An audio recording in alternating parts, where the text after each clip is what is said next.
does look like we do have enough for a quorum. Right. Excellent.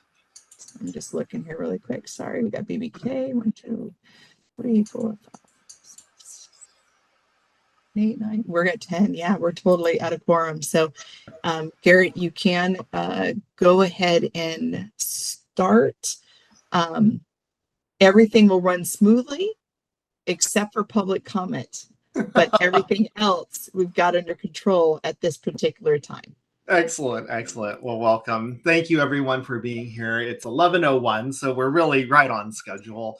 Although usually a minute behind in WebEx or Zoom is like 20 minutes behind in real life. But we're gonna call to order the NEWAC for March 7th, 2024. And it's such a pleasure to see all of you today. So I am going to do a roll call. So let me just make sure I have the most updated list here. So if I call your name, can you just say present or here? So Garrett Chan's here. Janine Graves. Okay, great. Not here yet. Tanya Altman. Thank you, Dr. Altman. Tammy Van Hull. Here. Great, thanks, Dr. Van Hull. Linda Fan. No Linda Fan as of yet. She may be, I haven't looked at the attendee list, but she may be down there. Let's see. No, I don't see her there. Wendy Hansborough. Hi, Wendy. Thank you so much for being here. Saji de Guzman. Let's see. I don't think I see Saji. Okay, great. Kim Do. I don't see Kim. Hazel Torres. Hello, Hazel. Good morning. Good morning. Barbara Barney-Knox. BBK. Hi, good morning. Yeah, good morning. BBK is here. Good morning, BBK. Thank you so much. Good morning. Kathy Hughes. No Kathy Hughes yet. Jacqueline Bowman. Jacqueline Bowman, present. Thank you, Jacqueline. Good morning. Carmen Comsty. Good morning. Thank you, Carmen. Do we have a replacement for Karen Rizal from HCI?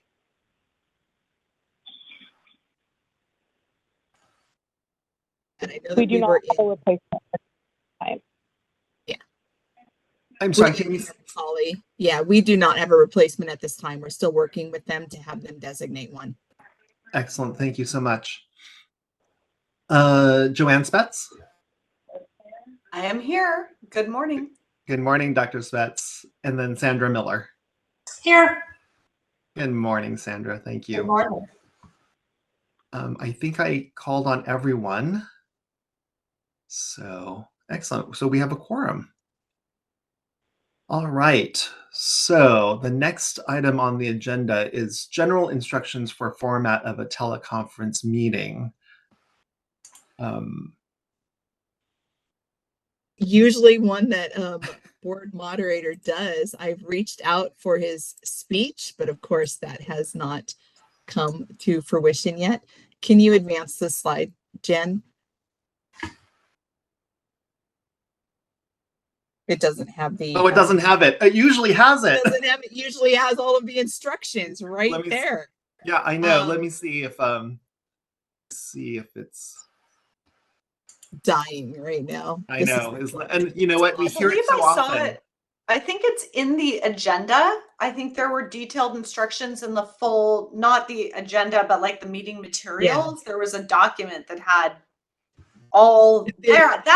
There it is. Yes, absolutely. There it is. And then, Jen, can you make sure that's being recorded as well? Because I'm sure that hasn't been started yet either. So This meeting is being recorded. Perfect. So I'm just going to read off the agenda. We're just going to go for it. So, so that's just instructions for participation, but we'll go over that. Reza, do you have it on the top of your head? Do I want to I was put just you on going the to say spot for that I this? think you and I have heard it enough times that we can paraphrase it. If you want, I can do my best. I would love that. Thank you. Okay, so for members of the public who would like to make a comment during the appropriate times, the instructions are on the screen, but I'll also provide a brief explanation. When it is time to for members of the public to make comment, we will have the question and answer box in the WebEx opened up, and then members of the public can type into the Q&A box, quote, "I would like to make a comment." So when that Q&A box is opened, that's your opportunity to let the meeting moderator know that you'd like to make a comment. We'd prefer that you not type your comment there. Please simply type in there, "I would like to make a comment," and then we will proceed to unmute members of the public one at a time so that they can make their comment. Public comment is generally limited to 2 minutes per person, and at the end of that 2 minutes, your microphone will be muted. You won't be given a warning to avoid to avoid interrupting your train of thought. Again, we'll stop at each agenda item at the appropriate time before moving on to the next item to hear from the public. We will also open up for public comment for any items not on the agenda. So if you have a comment for something on the agenda, please wait for the appropriate agenda item. If you have comments for anything not on the agenda, you can make those comments during the upcoming agenda item. Anything that I may have left out? Oh, one other thing, if you are making a comment, you will type in, "I would like to make a comment." I believe our moderator will, as I said, select members of the public one at a time. On the public participants side, there will be a box that comes up, I think, when you're selected, that allows you then to unmute when you're being called upon. So hopefully that works smoothly. We will make sure that members of the public do have an opportunity to provide their comments. With that, I think I covered everything. So Lori or Garrett can jump in if I missed anything, but otherwise I think we can move forward. I think you nailed it, Reza. I appreciate that. Thank you. Awesome. So yeah, so we can move forward right now to public comments for items that are not on the agenda and items for future agendas. And so what this part of the meeting does, it allows for people to come in and ask NEWAC to consider adding a agenda item to a future NEWAC meeting. And also just to kind of share information. So we can open it up for that, allow for that to happen. And we'll, again, remember it is 2 minutes that you are allowed. And when you type in, "I would like to make a comment," that's how we'll prioritize you up and get you ready to go. Thank you. I also, while we're waiting for that, so yes, please, the public, feel free to state, I'd like to make a comment in the chat when it pops up. I also would like to warmly welcome Reza Pujajesh, legal counsel for the BRN, and of course recognize Lori Melby, who is our executive officer. So thank you for being here.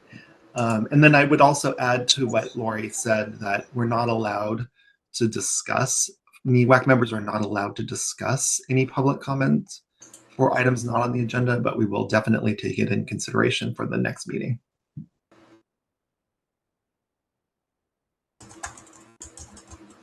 I cannot tell if it's open. Is it open? I've been told that they believe it is opened up. I'm not seeing a Q&A pop up. So I just want to give them that feedback and see if they can troubleshoot that just a bit more.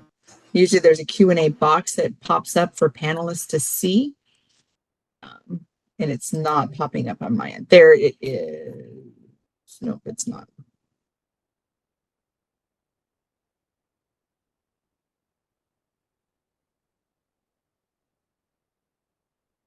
Lori, might it be okay if we move to the next agenda item because it's a review and approval of the minutes? We Well- could, we do still need to do a public comment though. Sure. Even to add agenda items. So if you can give me 1 second here, I'm gonna confer with them to see if there's ability for that to occur. So give me 1 second. I don't want to move on because then what we'll end up doing is just piling up agenda items with no public comment section. So the moderator, I just see one popped up. Great, it is open. Thank you. That worked out. So now the question and answer session is open. So go ahead and use this time to say that you would like to make a comment. We do have a Jade Cruz that just popped in that said they would like to make a comment. So we will try to get you an unmute.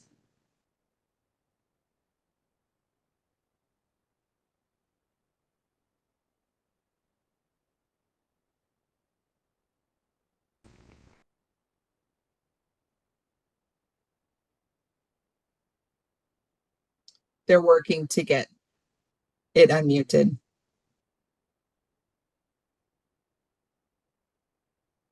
Jade, are you able to unmute? Can you hear There's me? usually yes, we do. Yes. Mhm. All Go ahead, right. please.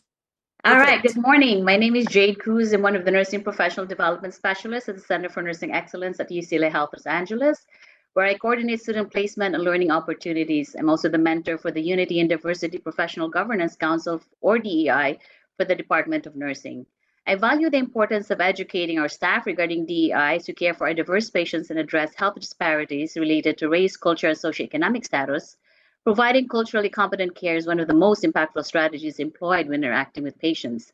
UCLA Health understands the importance of creating an institutional culture rich in the principles of DEI and the impact of the work environment, patient outcomes, organizational performance, and the future of healthcare. To promote health throughout our communities, UCLA Health implemented various educational strategies to educate our workforce, including advocacy training, professional governance council, working with patient education experience to and external vendors press Gini to create and implement standardized DEI performance measures with key stakeholders and DEI educational series. I share this with you today because DEI is a vital component of health promotion.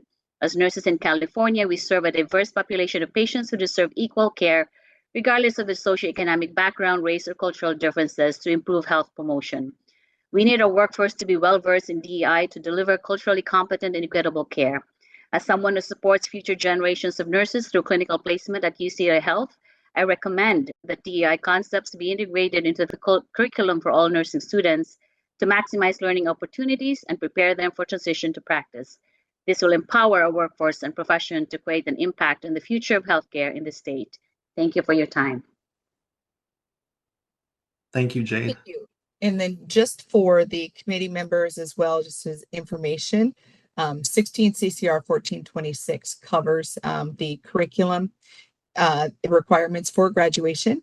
It is kind of a very generic statement. And so I'll read the one section here. It says theory and clinical practice shall be concurrent in the following nursing areas: geriatric, med-surg, mental health, psych, nursing, obstetrics, and pediatrics. Instructional outcomes will focus on delivering safe, therapeutic, effective, patient-centered care, practicing evidence-based practice, working as part of an interdisciplinary team, focusing on quality improvement, using information technology.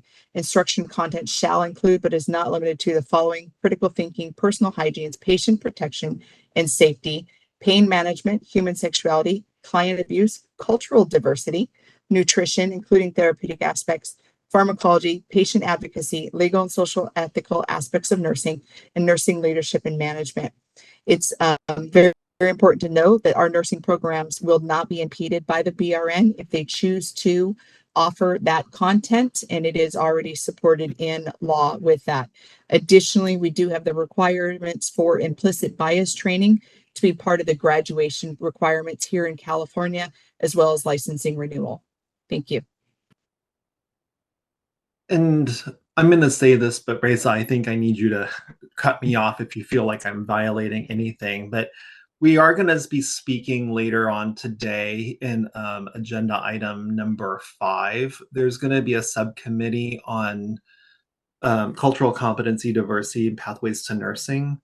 And Jade, if you would be so kind to make your statement during that agenda item too, that might also be helpful. I hope I didn't violate anything. You did not. That was perfect.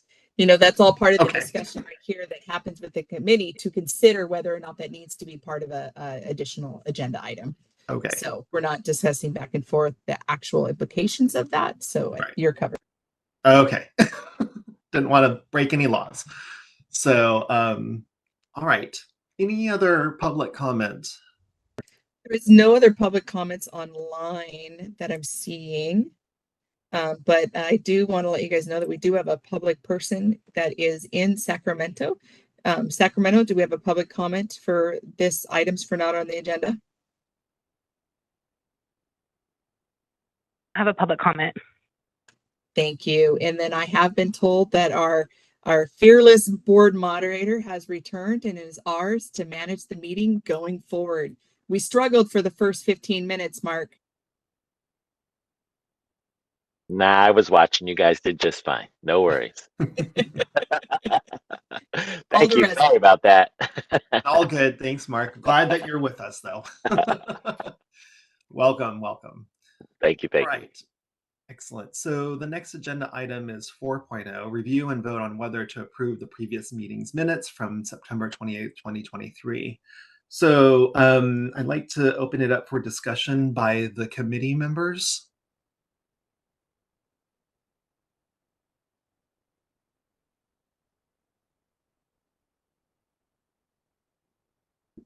Yes, please. Oh, hi, Kim.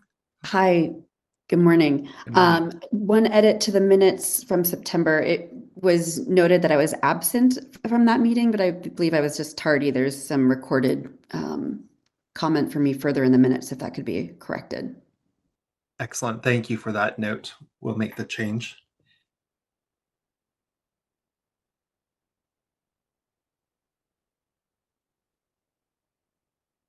Any other discussion from the committee members, please?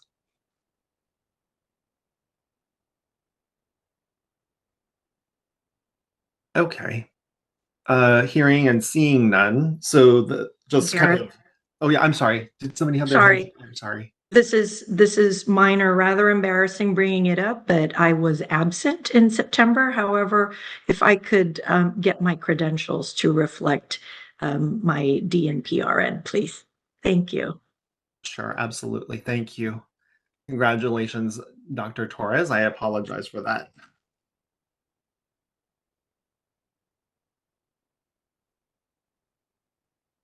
And it's absolutely not embarrassing. We celebrate all nurses at all levels and want to be accurate. Appreciate it. Thank you. Sure.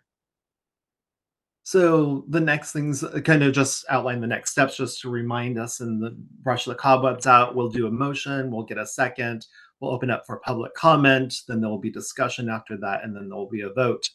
So I would entertain a motion to approve the minutes as amended. Motion to approve the minutes as amended. Thank you. May I have a second? Second. This is Carmen. Thank you, Carmen. Sorry, who made the first on the motion? That was Tanya Altman. Thank you. And going forwards, if you'd, for the benefit of our note taker, state your name when you're making a motion. Right. Thank you. Excellent. Thank you. Thank you, Tanya. Thank you, Carmen. So now, Mark, can you open it up for a public comment, please? We will be opening for public comment now. Please refer to the screen share for members of the public to see how they should type in their request for comment. I've activated the question and answer feature. Members of the public can indicate that they would like to make a comment by typing into the question box, "I would like to make a comment." Please remember, you will have 2 minutes to make your comments. I will not give a reminder as your time approaches. I do not want to interrupt you nor cause you to lose your train of thought. I will mute your microphone and inform you that your time has expired, and we'll move on to the next member of the public. I'll pause for a moment for members of the public to type in, "I would like to make a comment."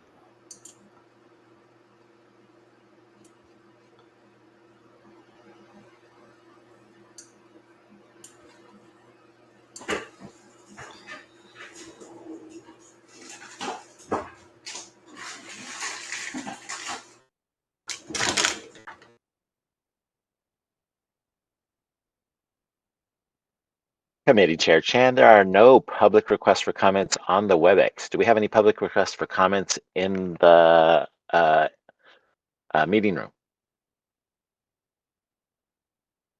Comments here. Thank you.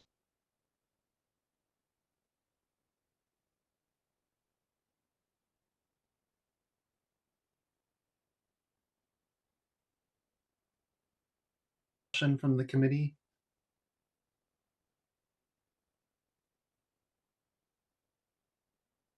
Seeing and hearing none, I'd like to move this to a vote. So I'll do a roll call. So Garrett Chan, yes. Janine Graves. Thank you, Janine. Tanya Altman. Yes. Thanks, Tanya. Tammy Vettel. Yes. Thanks, Tammy. Linda Fan. Can Linda join us? No? Okay, great. Wendy Hansborough. Yes. Thank you, Wendy. Saji de Guzman. Saji, join us. Okay. Kim Doe. Thanks, Kim. Hazel Torres. Yes. Thanks, Hazel. BBK.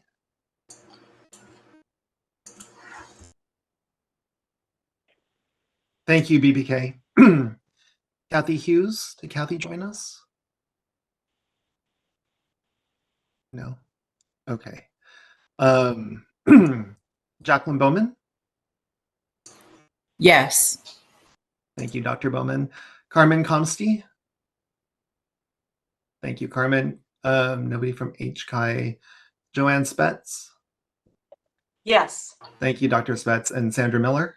Yes. Great. Thank you, Sandra. So the motion carries and the minutes are approved as amended. Excellent. Okay. Moving on to agenda item 5.0. So I'm really excited to introduce 5.0.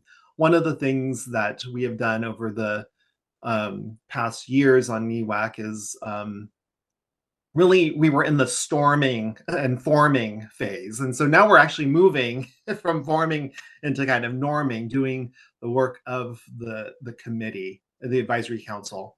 And so this next agenda item reflects a lot of discussion that the committee has had, or the advisory council, sorry, has had over the past years to kind of refine the work that NEWAC will continue to do over the next, years or so.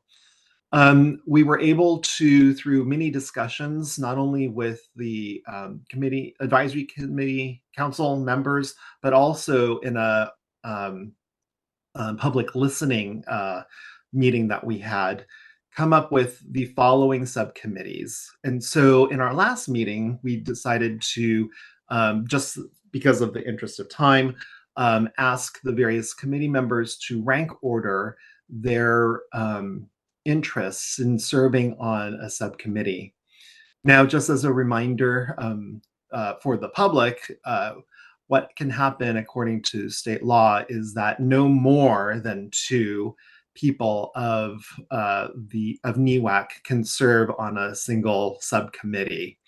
Any more would violate Bagley-Keene Act and Open Meetings Act. And so as a result, we are able to place 2 people, up to 2 people, on the following subcommittees. So clinical placement and impaction, cultural competency, diversity, and pathways to nursing, theory practice gap and new grad orientation, workforce retention, curriculum, standards, and guidelines, and faculty.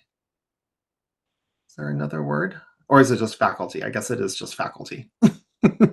And so as a result, the BRN staff emailed all of the advisory council members to list their first, second, and third choices for subcommittee membership. And so we have received those results.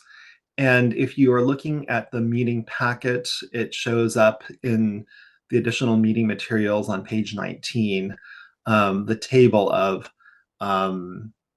who signed up for what. Now, the easiest ones to think through are for those subcommittees that have 2 people as listed as their first choice. It will probably be easy for them to get their first choice. If there's a committee with only 1 first choice, then we can place that first person on in that subcommittee, and then we'll have to think about what to do for the second person if we want a second person. Just again, as a reminder, the advisory committee members can only serve on 1 subcommittee, and so we have to keep that in mind as the assignments are being made. Once the assignments are being made, then it will be up to the subcommittee leaders to figure out what the scope of the questions are going to be, and then we can talk about next steps after that. So let's go through the selection process first.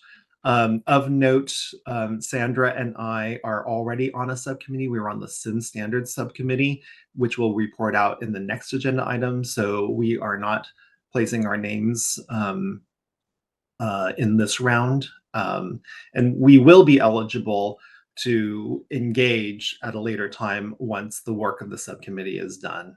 But at this moment in time, we're going to refrain from signing up for any other subcommittees. So, just because this can be a bit complicated, I think what I'd like to do is make the recommendation that the theory, practice, gap, and new grad orientation be co-led by Kathy and Wendy, because they have chosen that subcommittee as their first choice. Let me say this. I'm going to propose this process. We're going to look at the table. We're going to see what actually fits and how we can check people off. And then after we do that, then we can get into the next round of negotiations, if you will, and figure out what people want to do moving forward. So, go ahead. Quick, Garrett.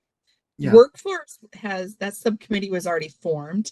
And Which Workforce is Joanne and Hazel. We have a subcommittee already that is Workforce, that does have Hazel Torres and Joanne Spetz as committee members. Their work is not done?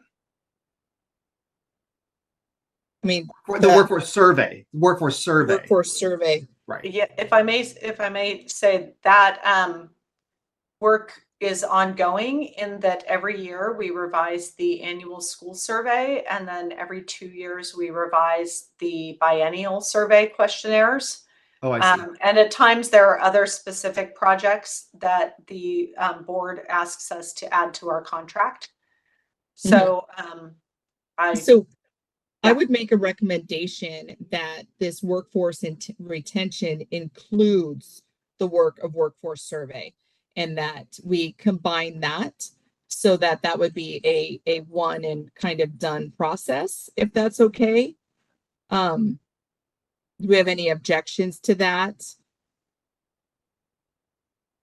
I want to be very clear. I don't have any objections to that, Lori. I guess my question then to Hazel and to Joanne is, do you want to also take on workforce retention as a topic? Because if that's not what you are interested in doing, I mean, Joanne, you put it, well, Hazel and Joanne, you both put your names there too. So we could consider you doing that as well as part of the scope of work. Because if not, Oh, sorry. Go ahead. go Hazel. for it. I was just gonna say, if not, that we would probably have to remove Joanne and Hazel's names off these tables because they're already in that subcommittee. Right. Exactly. Hazel, did you have something? My first choice reflects that I wanted to stay along the workforce thread, if you would. So if Joanne is not opposed to having workforce retention be part of what we started working on for the survey, I have no opposition to that. Yeah, I have no concerns. I think that'd be fine. I do want to open it up to both Barbara and Carmen though, because those were workforce retention was their first choice.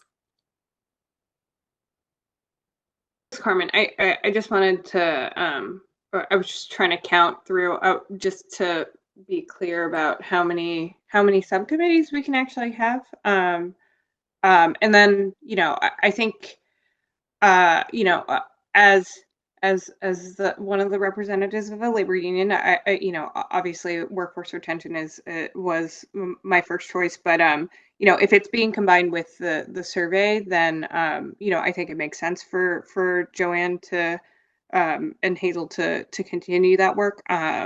But yeah, I think just some clarity on how many subcommittees that we can have, and then there's 8. Yeah. We have 16. We have 16, so we can have up to 8. there's We don't just a- have 8 right now. Tiny thing. This is just really for the record. I wasn't even sure whether I'd address it, but Garrett mentioned we could legally only have 2 members of the committee on each subcommittee. Technically, that I want to just make a slight correction on that. You legally could have more members on a subcommittee, but then you would trigger the meeting requirements of the Bagley-Keene Open Meeting Act. So the reason for keeping the number of members at 2 or less is to avoid having to schedule one of these public meetings every single time one of these very small subcommittees gets together to meet and discuss and do this type of work offline. That was what it was. So it's not a legal prohibition against having more members, but there's a very good reason for doing it this way with 2 members on each subcommittee. And also, I was just going to add what Lori just said. So, thank you. That I have no objection if workforce retention were a separate subcommittee. I think I could make an argument either way for it. The survey design and questionnaire redesigns and such are broader than workforce retention, and workforce retention is also broader than the surveys. So there could be a very easy case to make for separating those.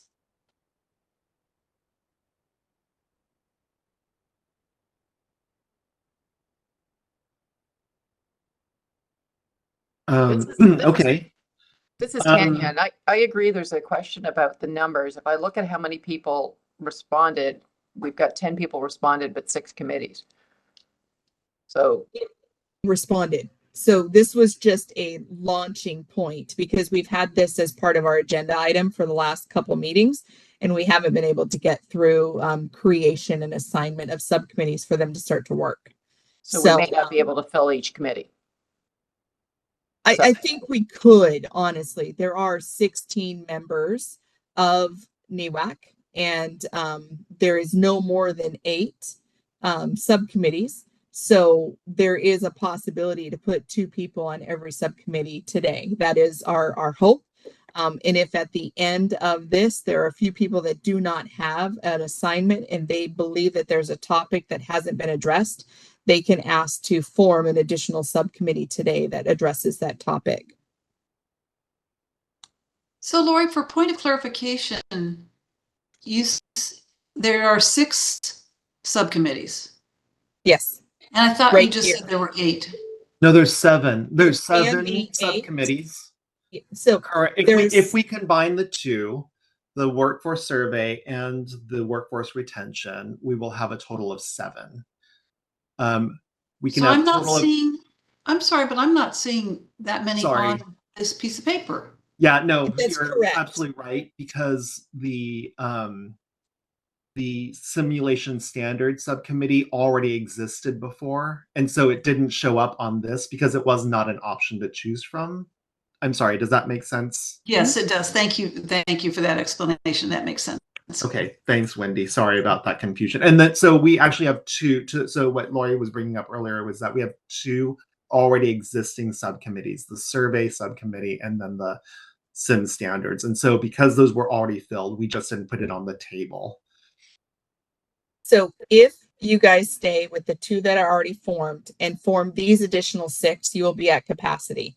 If workforce, retention, and surveys combined, there is an option to form one additional subcommittee during this meeting, and have that filled. So it depends on what you guys want to do. If you want to keep those separate, which I think that's what I'm hearing, we will continue with this process and then just remove Hazel and Joanne off of the bidding of these, and then move forward with a full complement of 8 committees. This is Reza. That it's not mandatory that you have every single member of this committee assigned to a subcommittee. So if at the end of this you don't have a few members assigned, and if there are no ideas for additional subcommittees that they want to work on, that's fine. That new subcommittees can be created later on at future meetings, and this can kind of be somewhat fluid. Correct. So I think the first question is just to get a pulse from the group on whether you guys want to keep workforce retention separate from survey.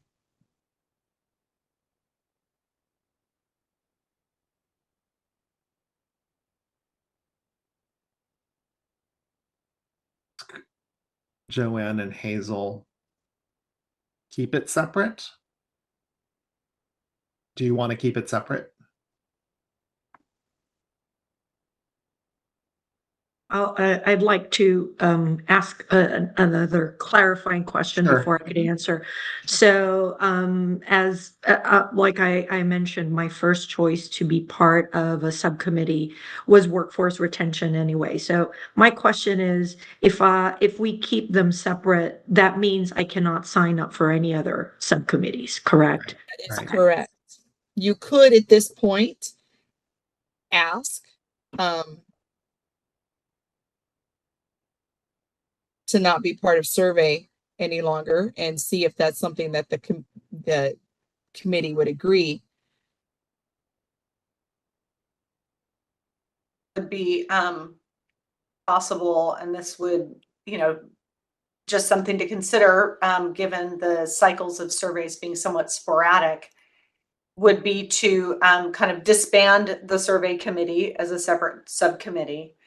And I could work directly with the BRN central offices and with Garrett as chair of this committee on when to bring proposed changes to the group, and not use the subcommittee process as part of that.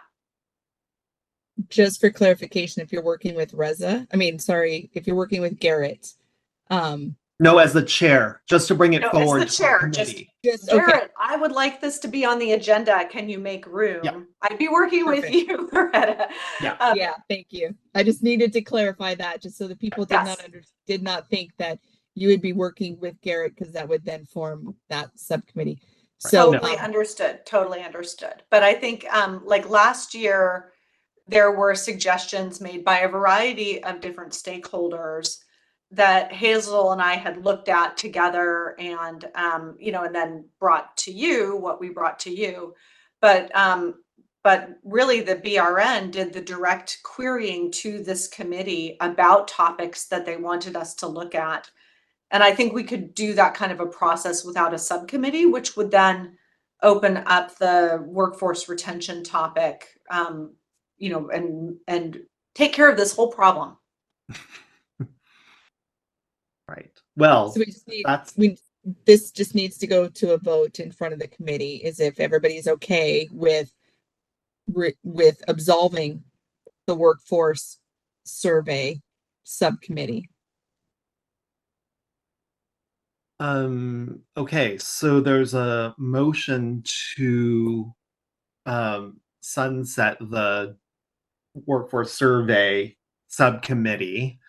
Like to open it up for discussion with the committee. Hazel, can you give your comment because you're the other person? No, I am in support of that. Any other comments from the advisory council?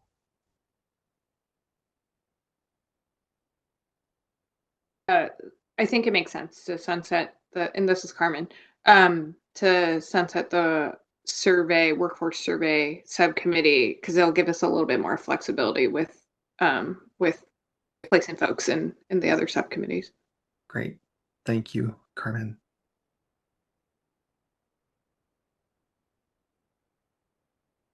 We have a motion and a second on that, because we can then document that and then go to the next topic of within this agenda item. Joanne, would you like to make the motion to sunset the subcommittee? Make the motion to sunset the committee that Hazel and I have so earnestly served on the workforce surveys. It is time to sunset it. I make the motion. Thank you. Second that motion. This is Hazel. Thank you, Hazel. Okay, great. So we'll document that, and then we'll do all of this as public comment at the end. So we do not need to go to public comment right now. We can continue the discussion here. Okay, great. So then, that being said, it will, if we vote on it and we agree, then that releases Joanne and Hazel to go back into the mix of people who will be have the opportunity to sign up for a subcommittee. So it also opens up one more opportunity to create an 8th subcommittee. Yeah.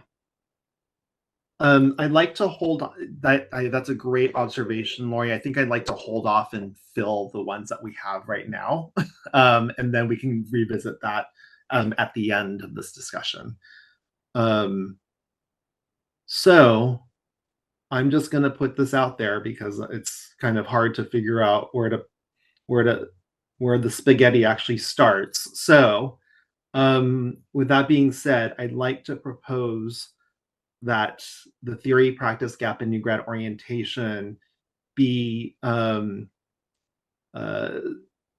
that Kathy and Wendy be assigned to the theory, practice gap, and new grad orientation.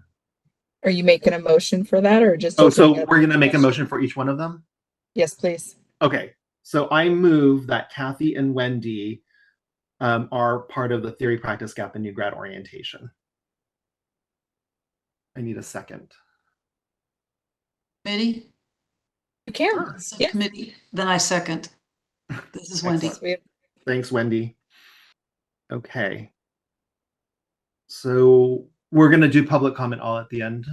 Yes. Okay, great. So, all right, that's one. Great. So I'm going to go to the top. Go along. If we're going to do it this way, I think Garrett made that motion. Yep. Should we just get a second on it before? Garrett makes the motion. Wendy to was have the Kathy second. Wendy. Okay, I'm sorry if I missed it. Seconded. Yeah. All right. So going to the top of, now I'm going to go to the top of the list.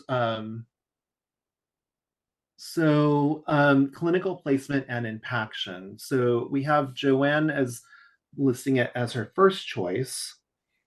And then we have a whole bunch of other people for second choice. So what we can do is we can remove Wendy, because Wendy, you're already on the theory practice gap. I'm wondering if this is the right way to go. I think it might work perfectly, Garrett, because then BBK is has a first on workforce retention. So it just leaves it down to Tammy and, well, BBK, Tammy, and Tanya all had first in other areas. And And so Yeah, you make a good point. I wonder if we should work on everybody's first choice first Mhm. and assign everybody their first choice if I we think can. that would Yeah. work. No, that's a great Then we suggestion, could put Lori. Thank you. Jacqueline on cultural competency. Yeah. Um, So if you wanted to get down to workforce, we can work on choosing 2 for workforce, which would then, if BBK is not on workforce, that would free BBK up to go to second choice. Or if down on faculty, if Tammy and Tanya both get chosen for first choice on faculty, it would allow for BBK to be second choice on clinical placement. So the conversation should move towards workforce and faculty and finding out if there is anybody on workforce that would choose to voluntarily go to their second choice.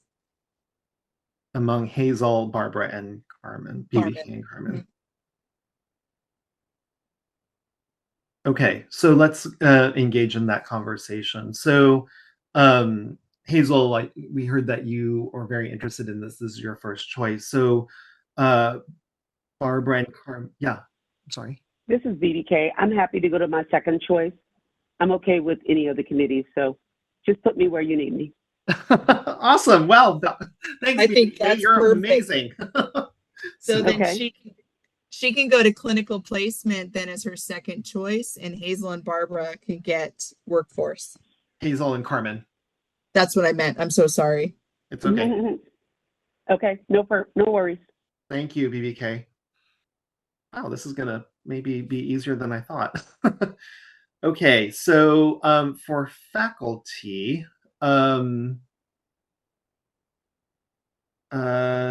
we have Tammy, Janine, and Tanya. Janine, are you with us? Did I hear you say you're with us? Sorry. Yes, I certainly am. Okay, great.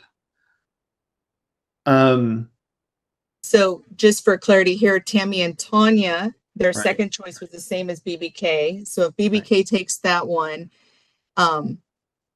then they would be bumped to the third place. So it might behoove us to think of Tammy and Tanya for their first, and then Janine would be her second choice for curriculum. Right. If you're okay with that, Janine. I'll go wherever you need to put me. Okay. Great. So Tammy and Tanya, we have you as faculty.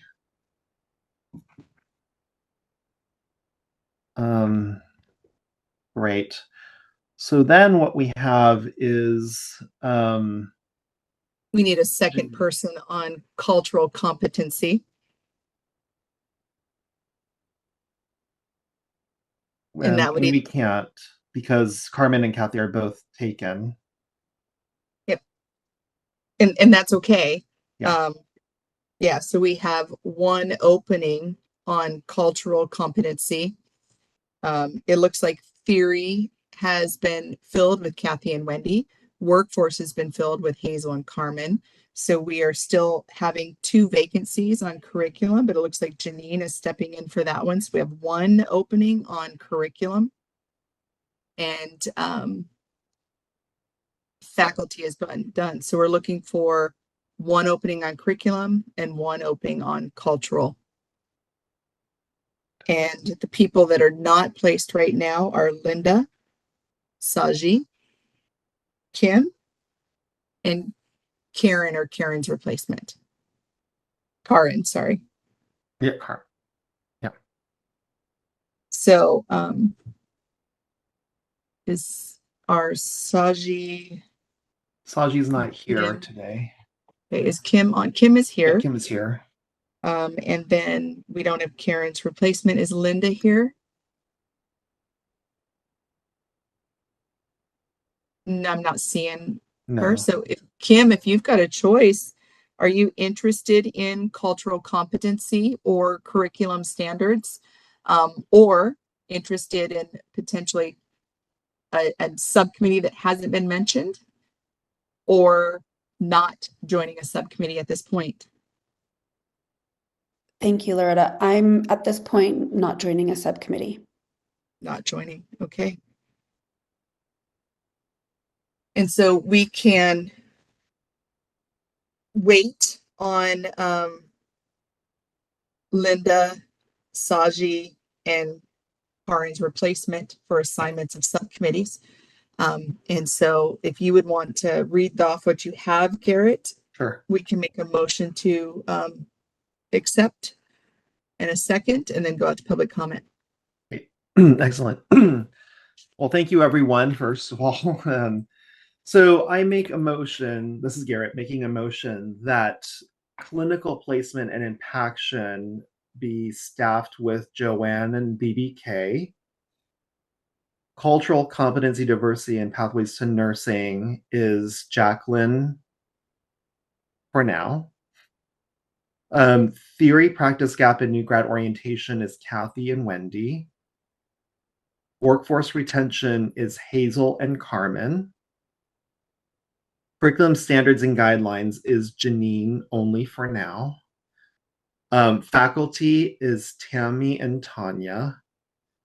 And that we sunset the workforce survey group subcommittee.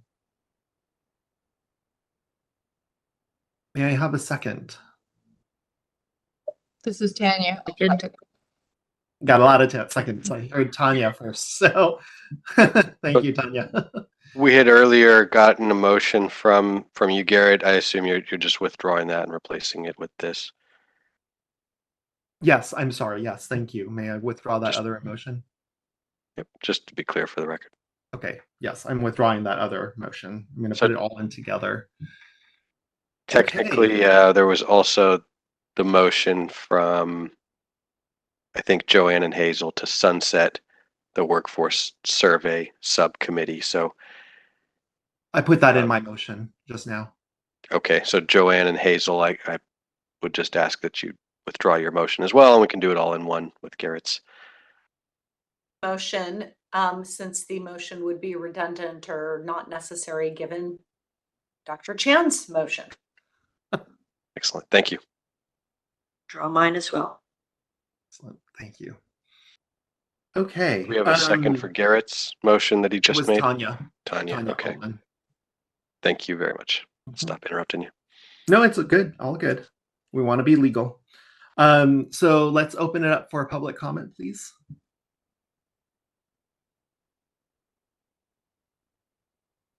To comment now, please refer to the screen share for members of the public to see how they should type in the request for comment. I've activated the question and answer feature. Members of the public can indicate that they would like to make a comment by typing into the question box, "I would like to make a comment." Please remember, you will have 2 minutes to make your comments. I will not give a reminder as your time approaches. I do not want to interrupt you nor cause you to lose your train of thought. I will mute your microphone and inform you that your time has expired, and we'll move on to the next member of the public. I'll pause for a moment for members of the public to type in, "I would like to make a comment."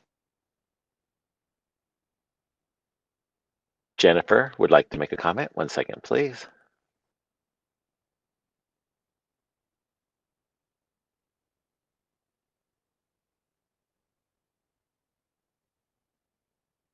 Go ahead, Jennifer. Linda is no longer part of the committee. I am her replacement. So I wasn't able to like unmute myself and say hello. But yeah, Linda has a change in role, and so she's no longer part of this committee. And then Macaulay helped me to put in my application as her replacement. So hello. But I don't know what I need to do in regards to this. That's okay. We got you, Jennifer. So we did notice your name in the attendees. We just didn't have a last name attached to it. Oh, so okay. We were unsure if that was you. So Macaulay was actually reaching out to you now to see if you were the one that was in the attendees. Oh, so yeah. We will elevate you at this point.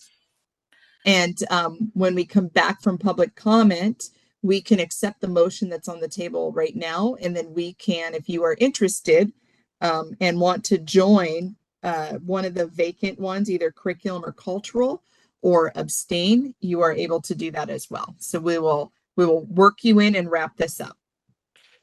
All right. Thank you. Thank you. So you're able to mute and unmute and turn your camera on at this point, Jennifer. All right. Thank you so much. Jade Cruz. Yes, we'd love to have you make your comment here. 1 second, please.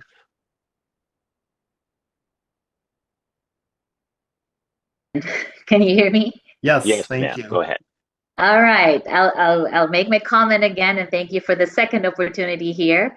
I'm Jade Cruz. I'm one of the Nursing Professional Development Specialists, Center for Nursing Excellence at UCLA Health Los Angeles, where I coordinate student placement and learning opportunities. I'm also the mentor for the Unity and Diversity Professional Governance Council for DEI at the Department of Nursing.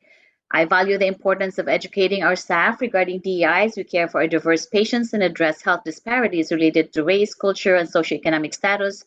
Providing culturally competent care is one of the most impactful strategies employed in interacting with patients. At UCLA Health, we have lots of different activities or educational strategies we have offered, including advocacy training to empower our nurses to advocate for regulation, policy, and legislation that supports DEI initiatives. The Unity and Diversity Professional Governance Council worked in our Office of Patient Experience and external vendor Pressganey to create and implement standardized DEI performance measures with key stakeholders to improve patient care, and also offer DEI education, including topics like role of nurses in advancing health equity through a framework of cultural humility, the influence of unconscious bias in healthcare quality, and addressing microaggressions to promote inclusions. And I share this with you today because DEI is a vital component of health promotion. As nurses in California, we serve a diverse population of patients who deserve equal care regardless of their socioeconomic background, race, or cultural differences. To improve health promotion, we need our workforce to be well-versed in DEI to deliver culturally competent and equitable care. As someone who supports future generations of nurses through clinical placement at UCLA Health, I recommend that DEI concepts be integrated into the curriculum for all nursing students to maximize learning opportunities and prepare them for transition to practice. This will empower our workforce and profession to create an impact on the future of healthcare in the state. Although legislation does not impede DEI elements from being incorporated into the curriculum, and there is a language to support the overarching umbrella of cultural competency, there is still an opportunity to provide further guidance for institutions on integrating these elements. Thank you again for your time. Thank you for your comment. Committee Chair Chan, there are no public requests for comments on the WebEx. Do we have any public requests for comments in the room? Hello, everyone. No comments here in the room. Thank you. Committee Chair Chan, would you like me to close this window? Yes, please. Okay, so after the public comment, we open it up for discussion again to the advisory committee. Discussion could be to see if Jennifer has a desire to join the cultural subcommittee or the curriculum subcommittee. Yes, that sounds great. Please add me into that committee. Is there a specific one that you're leaning more towards, either cultural or curriculum? I'm thinking right now, let's do the cultural. Okay. Reza, how would we go about updating that motion to add Jennifer to the cultural subcommittee?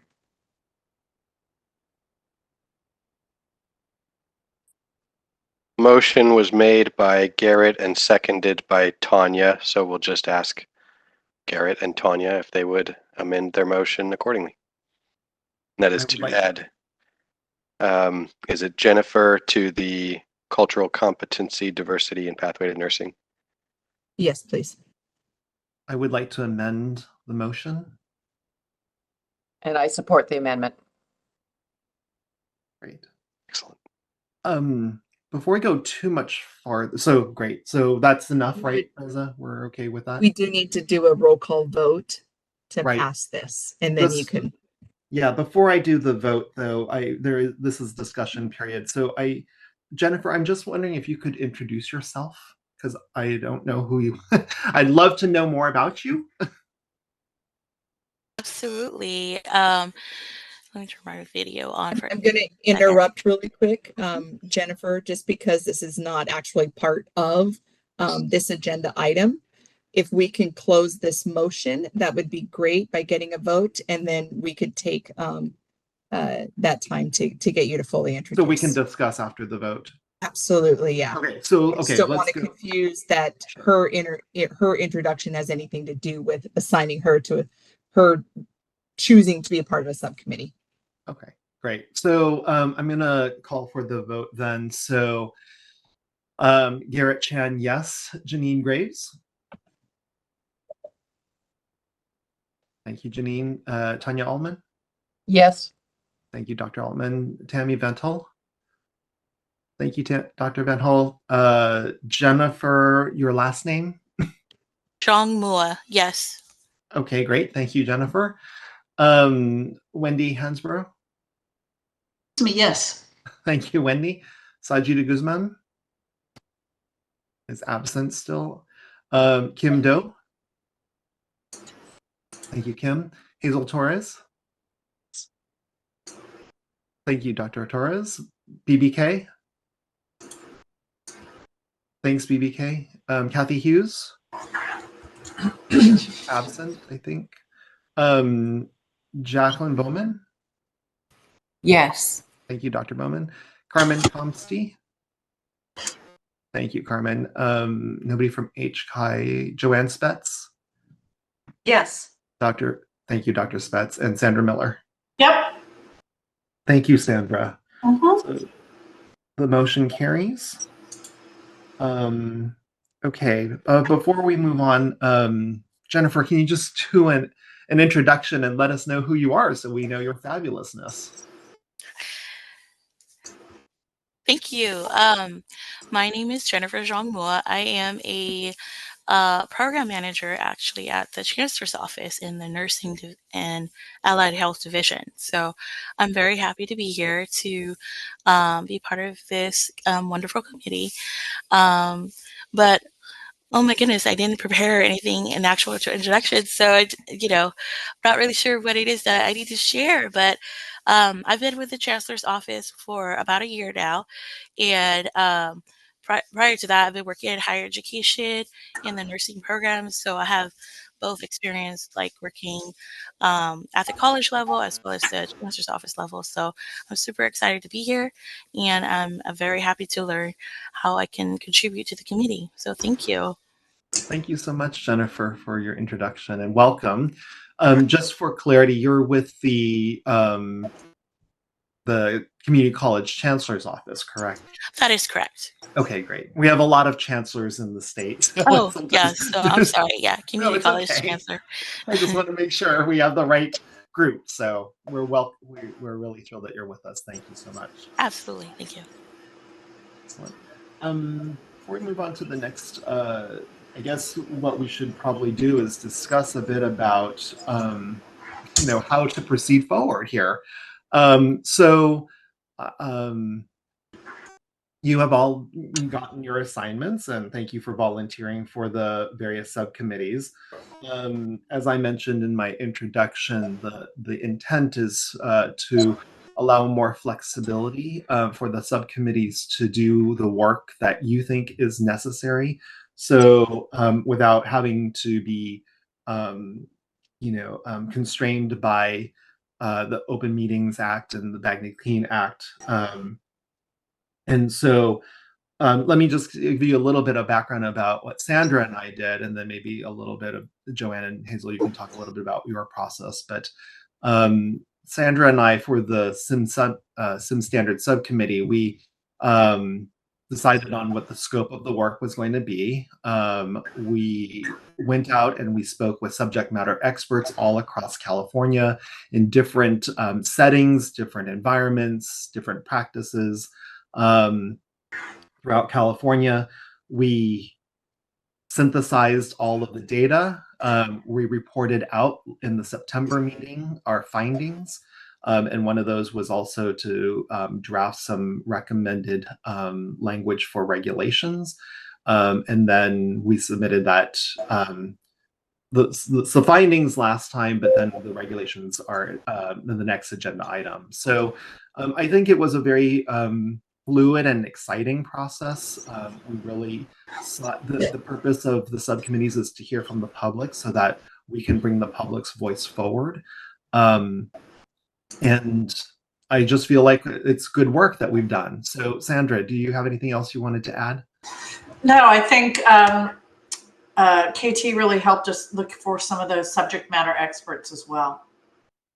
Right. So Dr. KT Waxman, yeah, she was very, very instrumental. Joanne and Hazel, would you mind just giving a brief overview about your process so that other subcommittees can understand how you work so that they can develop their process? I think Hazel and I met a couple of times, I think, to talk about the surveys and the types of feedback that we would need, and talked about stakeholders that we might want to contact in the broader nursing community. We decided not to convene a formal, bring other people into the subcommittee, just because of the timeline that we were on for developing the survey questionnaires and seeking the full committee's feedback didn't really support that. But then we did agree to how to work with Macaulay and Loretta to make sure that the requests for changes came to all of you. And I will let Hazel describe anything else she might remember about what we did. Yes, certainly. Email communication was a good way for us to keep each other informed of the work, and I think Dr. Spetz did a significant amount of the heavy lifting, so I appreciate that. But we did, as she's already mentioned, ask input from other stakeholders without necessarily convening or including them in the subcommittee, as she mentioned. So I do want I'll comment and then ask as well. Our subcommittee from before, the one we're sunsetting, it was rather focused on the workforce survey, and it was already we kind of already know the direction, and perhaps from my own knowledge I want a little bit more direction this time on how these subcommittees were. I know this was synthesis of a lot of different potential assessment gaps, opportunities that we've identified. And if there is anything that we could share, for example, for my new subcommittee, what the idea or the concerns around workforce retention that we want to focus our work on. That's a great question, Hazel. I would offer an observation and then open it up to the advisory council. We did convene a listening meeting on June 15th of 2023. And that was really for the whole committee to have conversations, but also the public. So there are meeting minutes in the September 28th. If I'm looking right now, I think it was, no, let me see. I think it was, yes. We have the September 28th agenda packet has kind of the meeting minutes. So you might want to go back to those to see and how to pull things out that pertain to your subcommittee as another source of information that has informed us, as well as other past meeting minutes, because we've been talking about this for quite some time. So, but I'd love to hear from others on the advisory committee.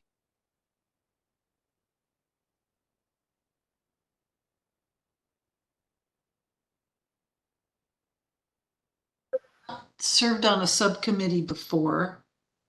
And I don't believe, is Kathy here today? No, she's not here, She's Wendy, not. unfortunately. Do you know if she has? No. Oh, I don't know if she has or not. Okay, so I'm thinking that I could use a little bit of direction as to how you would like us to proceed. Yeah. I think I would like for all the subcommittee members to go back to the minutes from all of our meetings, kind of abstract what you think fits within, in your case, Wendy, the theory practice gap and new grad orientation piece. You might want to come up with some ideas around key interested parties who have been doing work in this arena, and then discuss it with Kathy. And it can be a snowball, it's not like a one and done kind of thing. I mean, Sandra and I, we met with many different people and subject matter experts and interested parties. And we did the work over a period of time. And, our things kind of evolve, and that's okay. And I think my recommendation is to choose like a single topic to start, and then get as much information as you can from the public, and then answer that question, then come back to the larger group so we can discuss it. And then if you want to choose another topic, or another topic just emerges from the conversations, then you can put that on in a parking lot and think, okay, well, the next project that we're going to do is work on this. I wonder if that is helpful. Garrett, this is BBK. Yeah. So, while I appreciate what you just shared, most of us have real jobs, and I really don't have time to scour back through meeting minutes for that information and do that kind of a heavy lift. And I'm sitting on probably 4 or 5 other boards and committees outside of my regular job as a statewide deputy director. So if there's a way to simplify what you just asked of us, maybe if someone from your area can go back through the minutes and maybe categorize those things, catalog them under each one of the committees, and then send that out to us. Any way to simplify this work would be helpful. I know we have people from academia on this call, and that will be working on committees, and then some of us that are employers, and I can tell you it's super busy for most of us in our regular jobs. So while I'm happy to do this work and I want to be participatory and really help inform the committee in a enlightened way, I also want to make sure I do a good job on that committee. And so the best way to simplify it, if you have an idea on how to simplify what you just asked of us, that would be great for me. Sure. No, thank you, BBK, and I very much appreciate your thoughts, and I welcome them, and I thank you for your service on every board and bureau board that you work on. Garrett, one of the things that we offer as a board to each one of these subcommittees is the ability to reach out via the NEWAC email box to your liaison and myself. And so BBK, if you and Joanne want to reach out to that email box and say you'd like to set up a meeting and give us some dates, we will meet with you and go over some of the ideas and share with you what has been discussed in the past meetings. We can also have legal counsel present, myself, and have that conversation within the board and help you with that. We do not expect you to go back and review all of that. So we can assist you with that, BBK. Thank you, Loretta. Thank you. You're welcome. As the chair, I feel it's incumbent on me to also help synthesize a few things. And so what I will also do is I will put my notes together and then forward them to the BRN staff for their discussion. So with the various subcommittees. Reza, just to be clear, I can send that to, and that can be shared, or is that serial communication? It would be serial communication, but it would go to Macaulay. We would have that, and we would be able to have conversation using your notes when we meet with the individual subcommittees. Okay. To get them started with Reza and myself and stuff Yeah. on understanding the outlining guidelines for meeting as a subcommittee. Right. And I think that was my intent, was to send it to the BRN staff and not to individual subcommittees. Okay. All right. But I wanted to just highlight that subcommittees work very differently. You know, you will choose the right process for you. You heard from Sandra and me how we did it. You heard from Hazel and Joanne how they did it. They were two different ways, and you're probably going to come up with your own way, and that's okay. So, but I will pull this together, and I will hopefully by the end of the month, and then be able to send that to the staff at the BRN, so that you can have it when you meet with Macaulay and the BRN staff. Do we have an expected timeline for this work project? Only one that you would set. Right. It's nothing directed by us. Yep.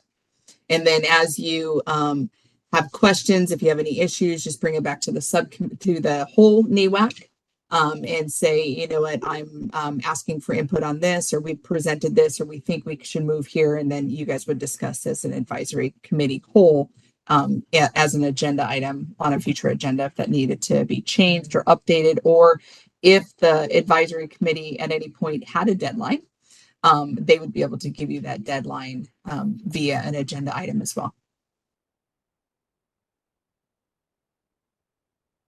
I had a quick question on just in terms of trying to organize our thoughts in terms of the goals that we may want to do for have for each of the subcommittees. When is our next NEWAC meeting, so that so that we could have some, if we so choose to perhaps have an agenda item. When is our next NEWAC meeting, and generally when would we need to let you all know that we would want an additional agenda item on a topic that a subcommittee is discussing?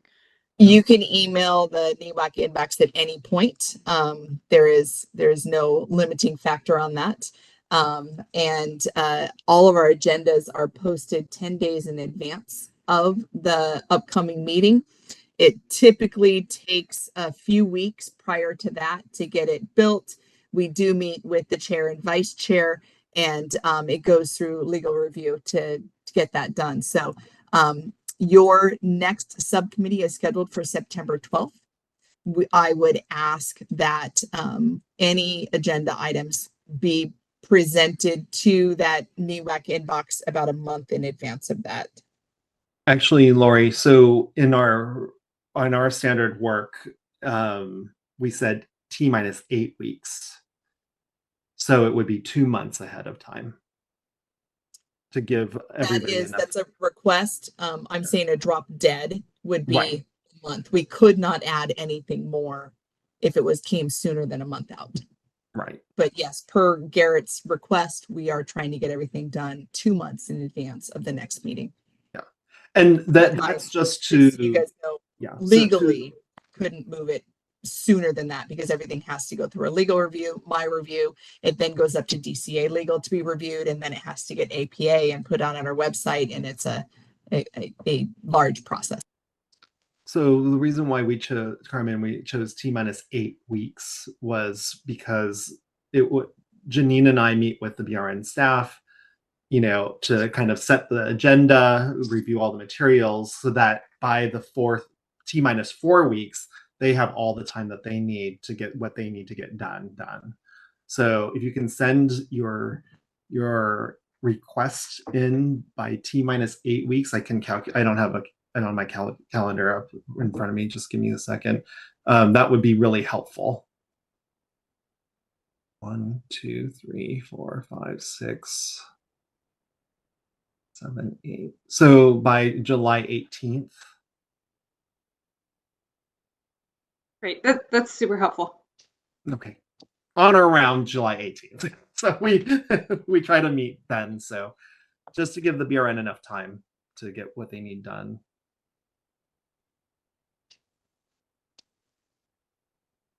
If I could, Garrett, Please. at the risk of seeming very ill-informed, Lori has now mentioned a couple of times a NEWAC email list or something. I don't know what she's referring to.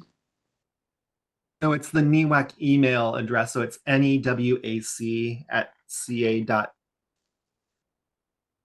It's the At one that you DCA. get, dca.gov, right? It's the one that you usually get from Macaulay. It's newac at. It's yeah. actually brn dot newac Oh, great. Thank you. at Whatever Lori says. ca.gov. yeah .ca.gov. So it's a lengthier email. It's brn.newac@dca.ca.gov. That is an email box that is monitored by Macaulay Fusarians, our chief of licensing. And that is utilized as not to violate anything with Bagley Keene. Everything goes to her as a liaison, and then it is managed from there. And thank you for that clarification. All questions are welcome, Wendy. All questions are welcome at any time. Thank you. Of course. This is not our day job, right? So all right. Any other questions, concerns before we move on to the next agenda item?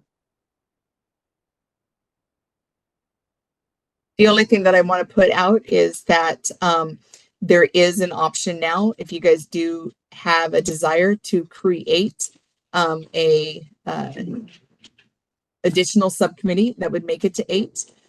We do have the vacancies again on that subcommittee, as well as the one now on curriculum standards and guidelines. And then we do have the 3 people that have not been assigned, and that is Karin's replacement, just because we don't have them in yet. Saji, because he is absent for this one, and Kim, I believe, because she chose not to join a subcommittee at this point. So this, if you do choose so in the future to form an additional subcommittee, it is available. Right. Thank you. All right. Let's proceed to the next agenda item. Well, first of all, I want to thank you all. We're finally moving. It's great. Took us some time, but we're getting there. The next agenda item is 6.0, which is discussion and possible action regarding the proposed draft regulatory language for SIM standards. So as just a recap, as I mentioned earlier, Sandra and I finished all of the work that we decided to do as part of our subcommittee. We presented it in September. Unfortunately, the proposed draft regulatory language for SIM standards that was created really by the public and the experts in the field in simulation were then drafted. And so now you see them in your packet today. I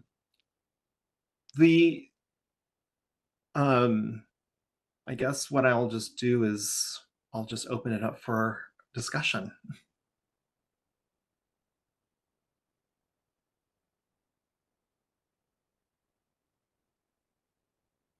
And please just feel free to speak out because I can't see everybody. If you're raising your hand, for some reason, I just can't see that. So just shout out. So I have one question about this. Yes. And I will preface this by saying that I very much support having some standards for simulation. What I wondered is I read through it, there was lots of reference to ENACSL standards. And I wondered how this might work with those of us who are seeking Society for Simulation in Healthcare accreditation of our simulation activities. So, those also honor ENACSL standards. So let's say that there was regulatory language and we adopted the National Council standards that she provided. I just want to make sure that if we already are accredited from also a recognized simulation organization, that we're not going to ending up doing. Yeah, I'm looking downstream to see how much work I'm going to have to do. I get it, Wendy. I get it. And I'm already doing all this work to get accredited, by SSI, and so it's a great question, and we don't want to replicate or do anything over. If I may direct your attention to, I'm sorry, I don't have it. I can't show it on the screen, but it says section XXXX simulation and pre-licensure nursing education in all caps. Do you see that section in the proposed regulations, Wendy? Oh, let's see. Is all I'm seeing right now? I'm seeing the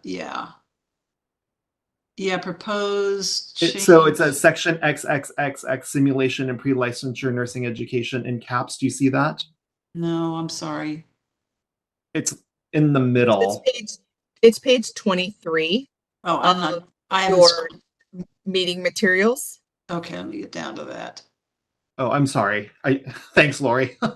I should orient people to where I am. Page 23 of the packet. I've got so many things open right now from the PRN. It's trying to find the one that I want. Okay, down to 23. Yes. And it says section XXX simulation and pre-licensure nursing education in caps. Do you see that? Yep.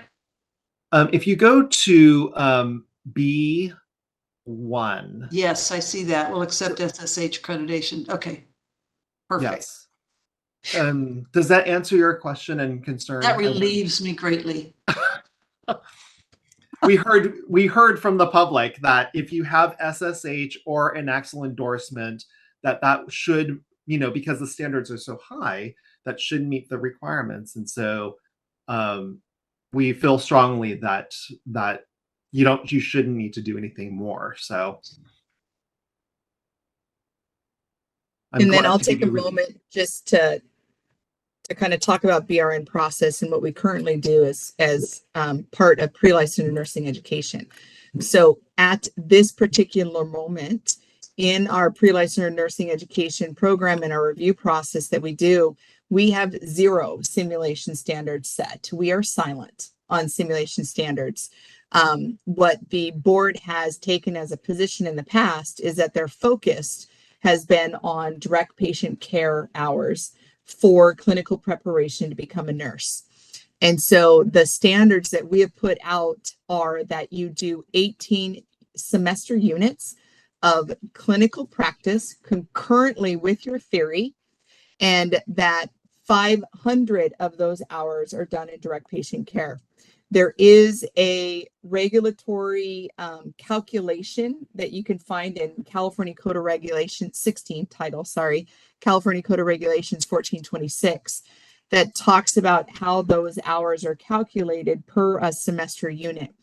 That equals out roughly to about 900 hours, depending on the length of your semester. If you do a 15-week semester, a 16-week semester, it changes that calculation.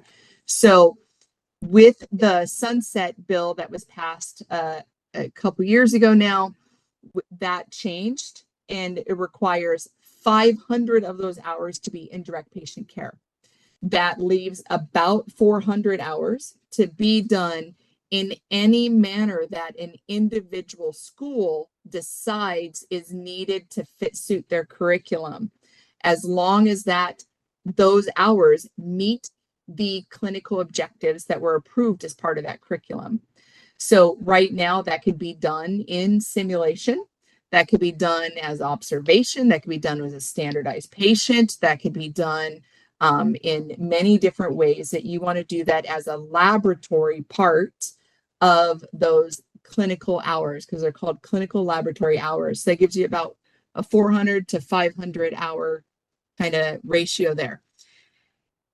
That has allowed, again, historically, for academic institutions to do what suits their curriculum, their clinical objectives, their programmatic and graduation objectives.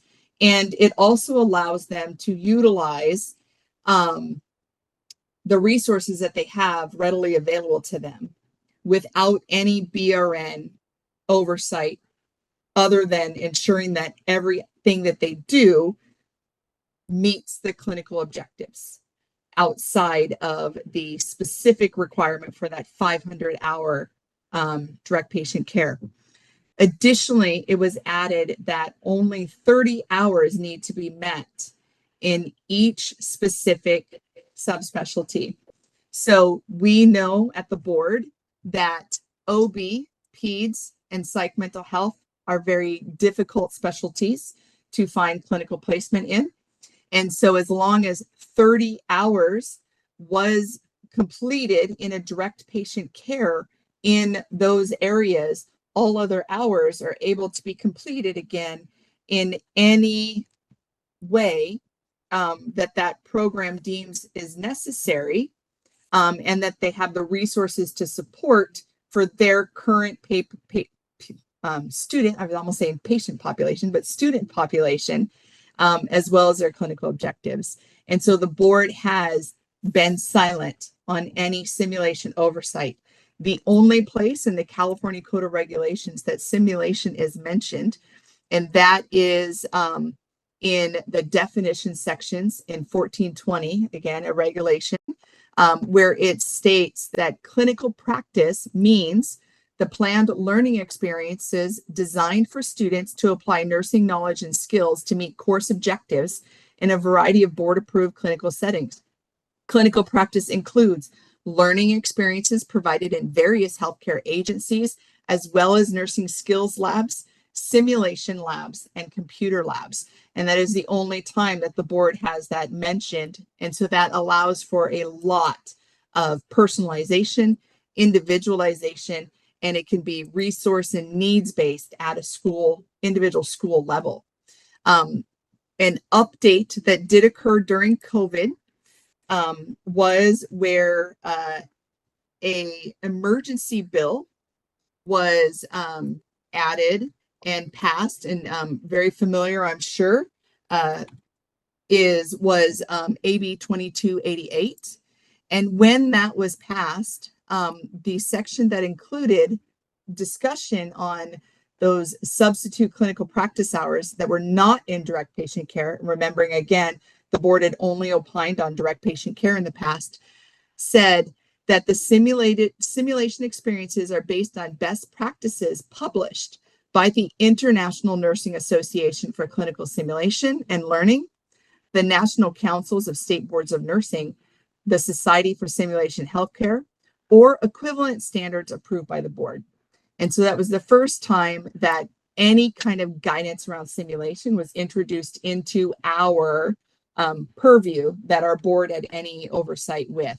And so those are the same standards that Garrett has brought forward with his subcommittee today, with some proposed regulation. If this subcommittee, if this advisory committee decides that these regulations that are in front of them are something that they can actually get behind, and they make a motion today that says, I recommend that we move these regulation standards to the board for consideration, then our board can hear it. They would discuss whether that or not they even want to accept it.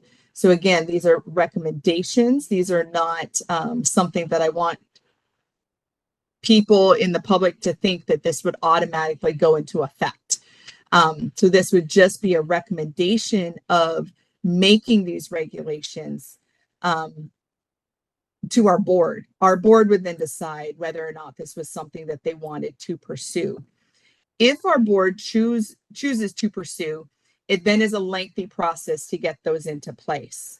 And that process averages about a 2-year time frame.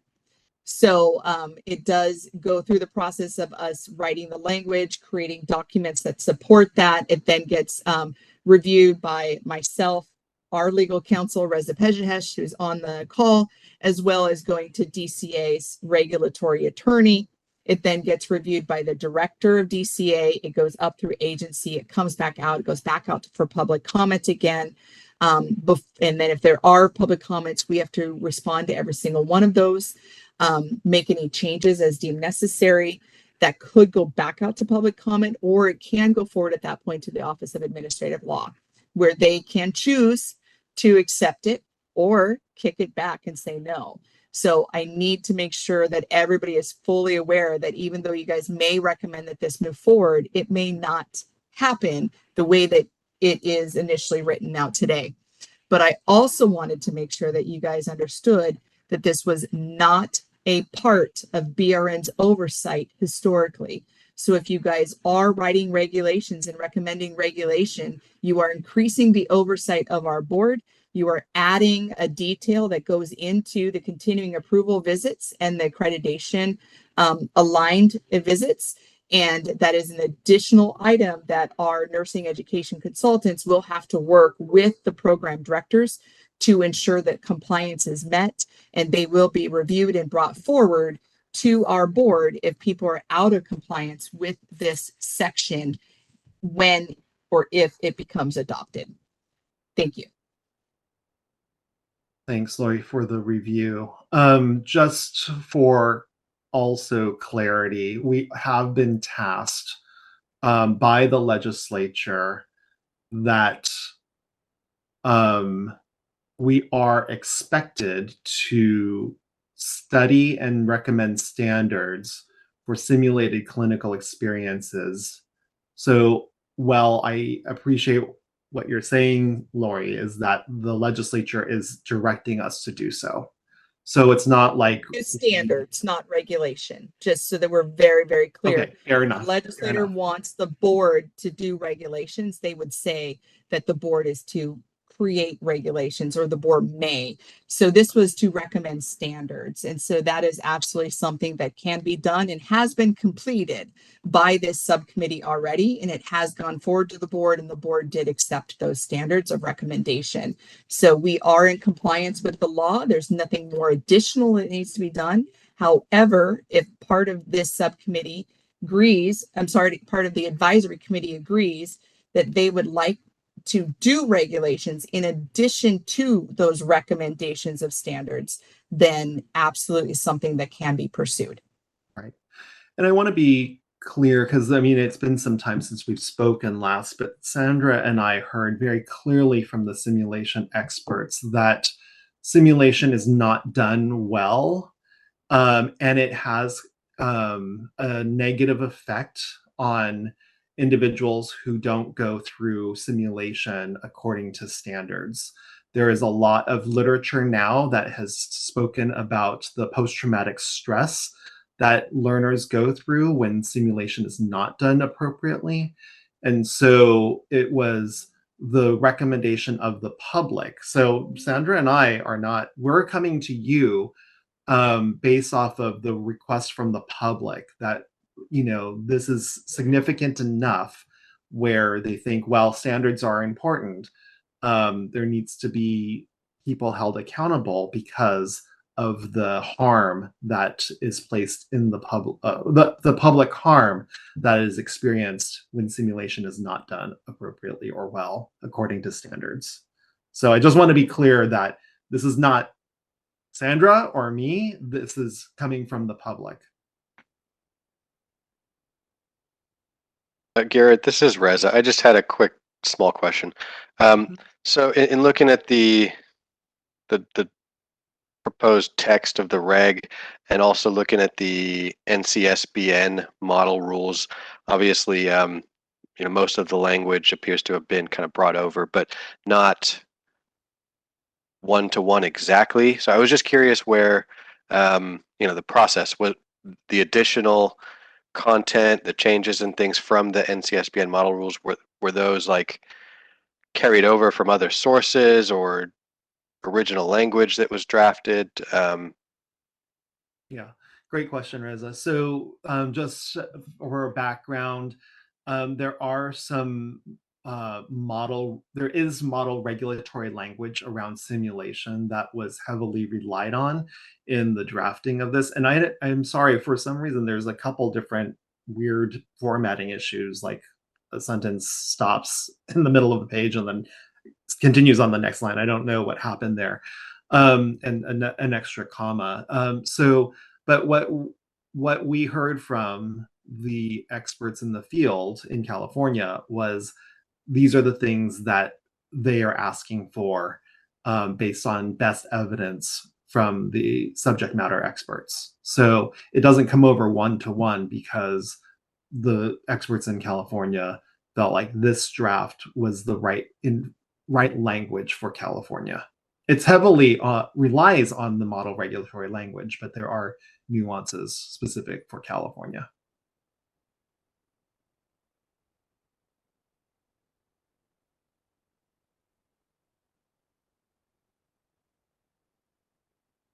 Other discussion? Yeah. Yeah, This go is ahead. I'm Carmen. sorry. Carmen. I want to first thank Garrett and Sandra for putting these together. I do have, and just to preface this, I am an attorney, so some of my questions here are to help really understand, the function of a lot of the proposed language here, and to help kind of make sure that we're providing enough information to the BRN to be able to actually enforce these if these are the recommended regulations that the advisory committee wants to put forward. So bear with me. There's a couple of things that are that may seem a little bit technical, but I do think are important in terms of making sure that if these are eventually adopted by the BRN, that that they'll be able to be enforced adequately. So I'll kind of just run through some of my questions really quickly. But these all, my questions are all in the simulation and pre-licensure nursing education proposed section. So in subsection B, where it says that the programs, if they use simulation, they'll provide evidence to the BRN. I think there's a little bit of confusion on my part in terms of B1, because it says that the BRN shall accept if the program has certain types of endorsement that we were talking about earlier. So is it on the onus of the BRN to find the endorsement of the various endorsements or accreditation on simulation, or does the program actually have to provide some sort of attestation or some sort of certification to the BRN? So that's one of the kind of more technical things of is it actually that the programs have to provide evidence, and what is that evidence?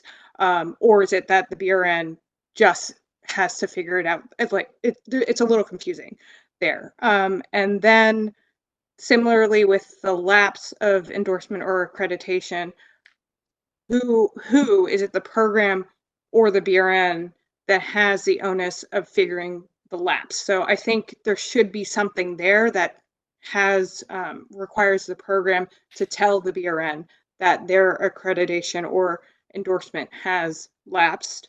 And then in C, I just a technical thing. It's not really clear what an organizing framework is. Is it a plan?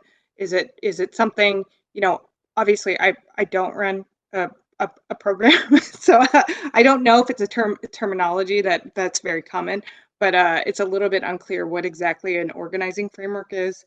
And then the next question that I had was on F, and whether or not a program shall have appropriate facilities. There's a question of what have means. Does that mean that they shall provide or maintain? What exactly does that mean in terms of on a legal level? It's not actually clear what have means there. And then my last kind of set of questions is for, I think that's L, all the way at the bottom, where it's about student evaluations. And while I think it's great to have student evaluations, there's a question about who's collecting the evaluations, who it's being submitted to, and then what is being done with those evaluations. Actually, and I also had one other question, which is I do think that there should be something to keep it a little bit more open-ended for the NECs to be able to, if there are other issues that they find about a simulation, for them to be able to raise those issues in this process, in terms of just so we're not limiting the NECs in terms of what they can look at if there are questions about simulation.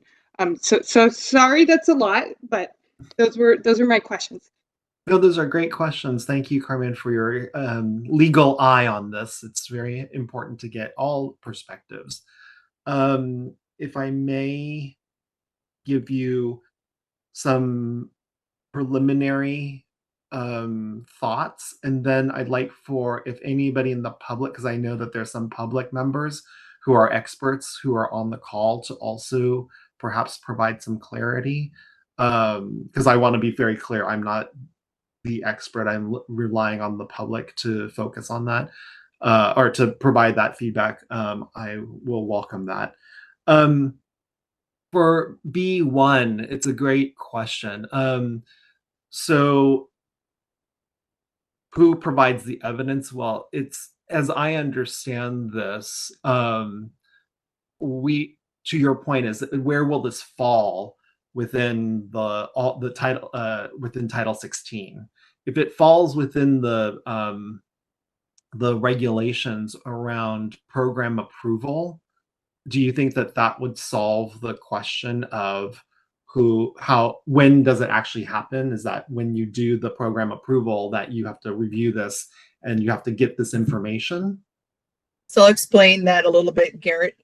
Everything that is in our statute and regulations around nursing education is part of program approval. There is nothing that is kept out or separate. So if this becomes a regulation at all, talking about nursing academia, it must be part of our approval process for initial and ongoing. There is not an option to pull that out. If you pull this out of pre-licensure education and have it just to be a blanket regulation, it would then fall into potentially nurse practitioner education, nurse midwife education, certified registered nurse anesthetist education, clinical nurse specialist education, public health nurse education, and it could have a much larger effect. It would have to go in a specifically defined space. So if this goes into regulation, it does become part of our initial program approval as well as ongoing program approval. One other item that anything that addresses our programmatic approval does is it affects our ability to license our nurses. So in our statute, it says, as determined by the board, and I can find the exact language if you need to, but I'll paraphrase it right now, unless you guys want me to search that up, that anybody coming into California has to have the same, essentially, academic preparation as we require for our nursing programs here in California. So when we get an endorsed applicant in, we have to look and say, have they met all of our criteria? There was a bill that was introduced a couple of years ago to add implicit bias. And that implicit bias, we actually had a conversation with the authors to say, please don't make it a graduation requirement. I mean, academic education requirement, because if you did, it would stop us from allowing RNs that have been educated outside of our state that did not have the implicit bias to be licensed in state. So we asked that they consider amending the bill to make it a graduation requirement. And because we have no degree requirement or graduation requirement for licensure, that then did not impede endorsing RNs in. So again, if this becomes regulation, this is an item that we would have to look at all endorsing RN education standards to make sure that they have similar items. This is for both international and out of state. And it could potentially have an unintended consequence of slowing down the reciprocity process or limiting it if there are out of state schools and out of country schools that cannot meet these same simulation requirements, and they offer simulation for hours that are not in direct patient care. Well, my interpretation is a little different, and so we'll have to leave. Garrett, I mean, I'm just being clear about time. We have 9 minutes. I understand, but it is important for this committee to be very informed of these issues, and it is my job as executive officer to have this discussion. Get it. I need them to be sure. When we get an international applicant in, we do check that they have completed 500 hours of direct patient care, or else we tell them that they have not met the standards. We do check to see that they've had concurrent clinical practice with theory, or we tell them that they are deficient in those. So again, Lori, I want to make sure we get to public comment. Garrett, please Lori, let me finish, and we will absolutely go 30 seconds to finish, because I want to open up to public This is comment. Reza, real quick. Sorry to interrupt. We are scheduled until 2. Yes. In case that helps. I hope yes. folks are aware and able to stay, but in case that helps alleviate. Yes. I have 1:30, so okay, but all right. So for clarity, when we're adding regulation to our school standards, we have to understand the effect that it has, because we have a statute that says we have to make sure that every licensee coming into California meets the same standards. So when we do a review of schools and see whether or not we're going to permit them to bring licensees to graduate licensees and have them come in, this is met. An additional federal requirement that just came out this year is that all out-of-state schools, all schools that receive federal aid funding, have to identify whether or not their graduates can meet the standards of every single state for licensure. Again, that is a paraphrasing, but that is a new federal regulation that came out this year and is being looked at. So I, again, appreciate the discussion. I want to make sure that you guys know that the impact of these regulations could be, and why the board has historically been silent. National Council of State Boards of Nursing does have simulation guidelines that they put out as well. And the board was asked to look at guidelines specifically and not specifically asked to enact regulations. So I just want to make sure that that is perfectly clear. And yes, Garrett, you do want public commenters to come in at any point. We can open up for public comment if the group decides to do that.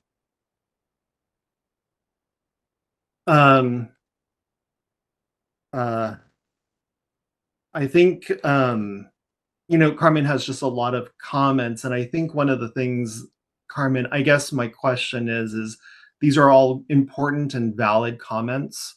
I think the question at hand today is, do we move these forward for consideration by the board to adopt regulations? Because then you end up, and then they have to make the decision. And if they make the decision to move forward, then it goes into the Administrative Procedure Act, where we will continue to refine and clarify. So we can note your questions and then make sure that those are in the record for future discussion and clarification, or we can try to clarify them today. How do you want to proceed?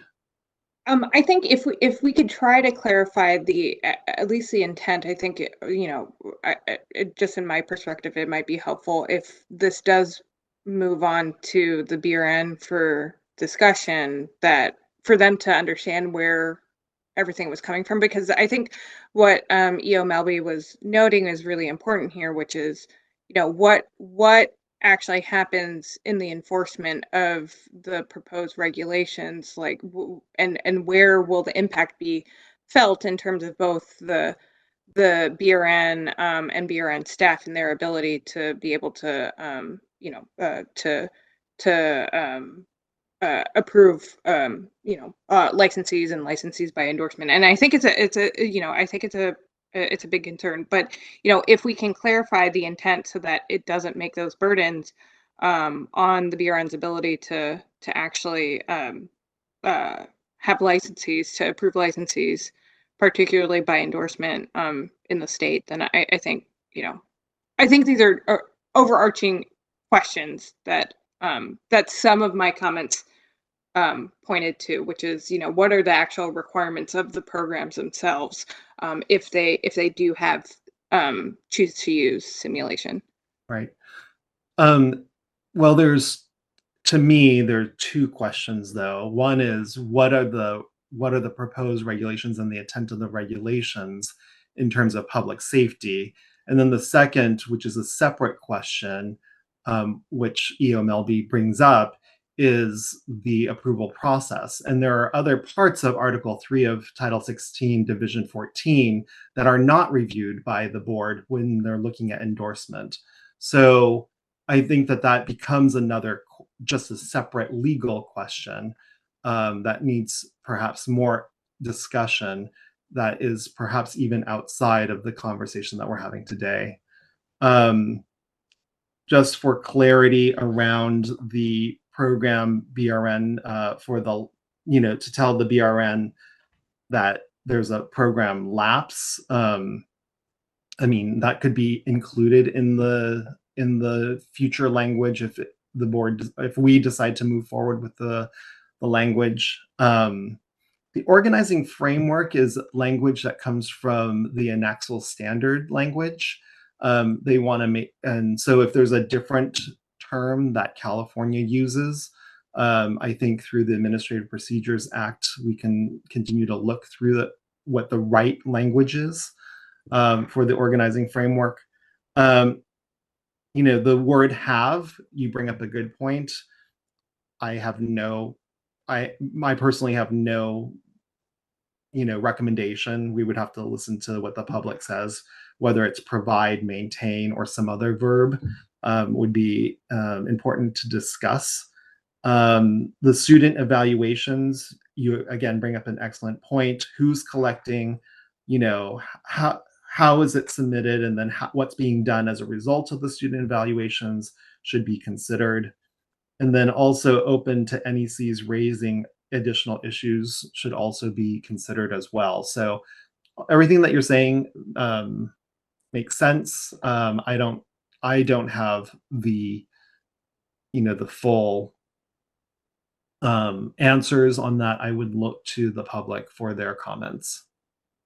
And then Carmen, I'll jump in as well. The executive officer was given authority in the statute to create uniform methods for evaluation of our nursing program and the continuing approval. So if this is passed, that would be up to the executive officer at the point that it is passed to make that. It is outside of the administrative requirements. It was specifically written out so that approval process can be amended as needed to incorporate some of these guidelines.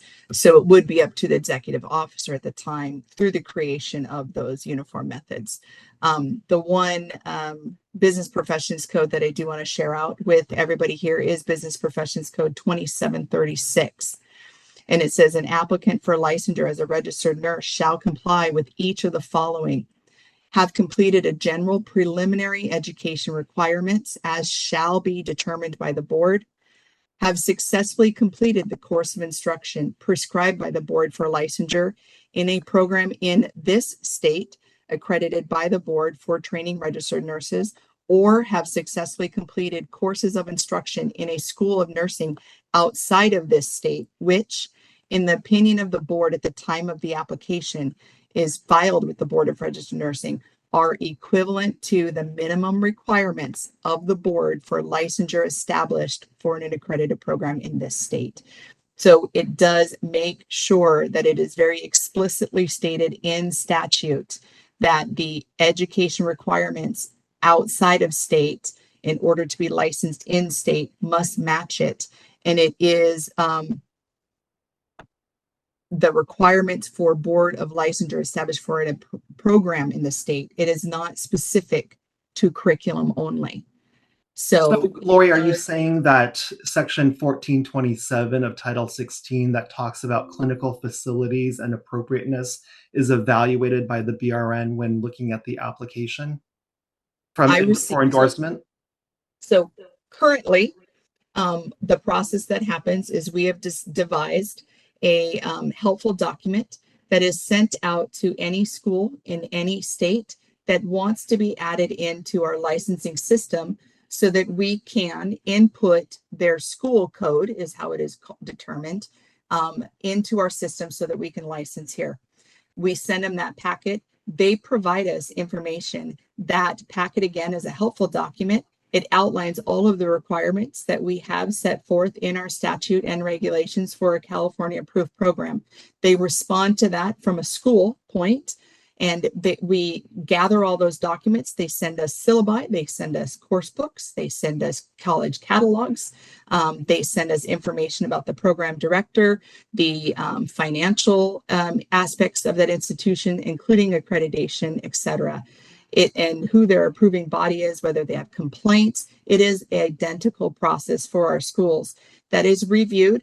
Once it is reviewed and determined that it has met the equivalent or minimum requirements for our board, we then add them into our Breeze licensure system and give them a school code.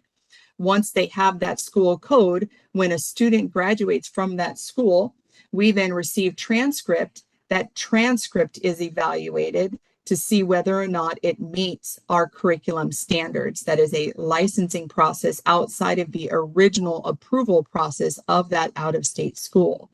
Once that is done, then we know that they're approved. We know they've met our minimum standards, and we are able to license any of the applicants on review of transcript. So that is then what happens at a licensing level outside of this original approval process, to give them a school code and have them added to our Breeze system so that we can do that.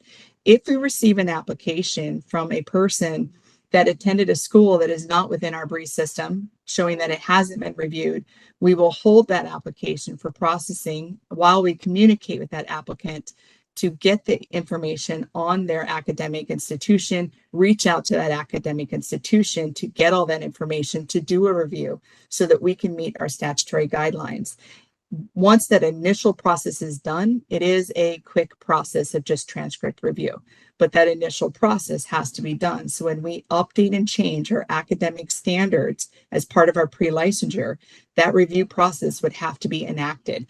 I am currently reviewing Florida programs that have come in front of me for review to give them approval to have them added into our system, because there are several programs that do not have a school code that need to be done. So yes, Garrett, that is a process that is part of our board.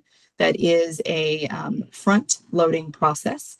This happens identically in in-state institutions. Whenever there is a new school added in state, our NECs review all of that curriculum, all of their approval process, and that school is then given a new school code as well and is entered into Breeze.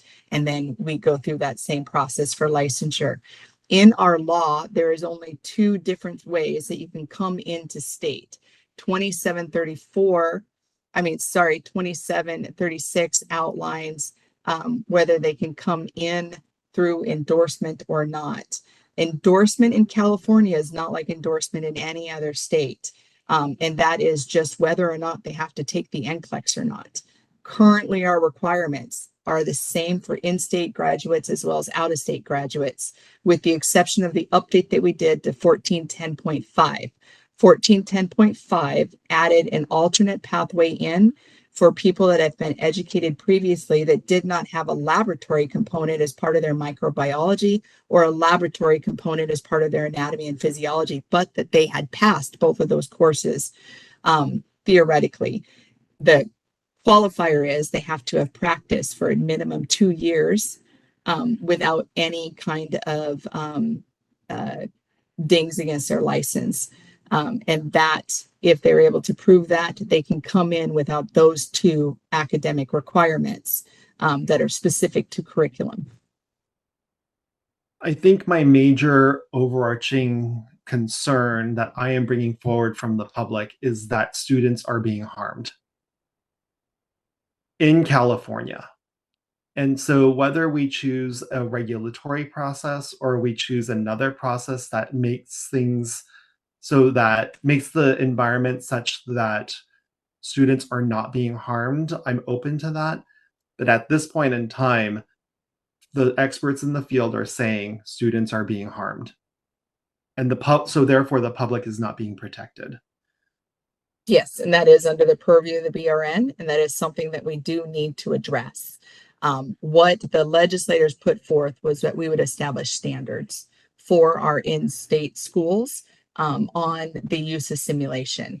They did not ask us to create a regulation around that. When we establish standards, we can publish that out, we can make that a recommendation, and we can encourage that our academic institutions follow those standards that are put out by the board. They do not require that it be a regulatory process. But there's no enforcement of that.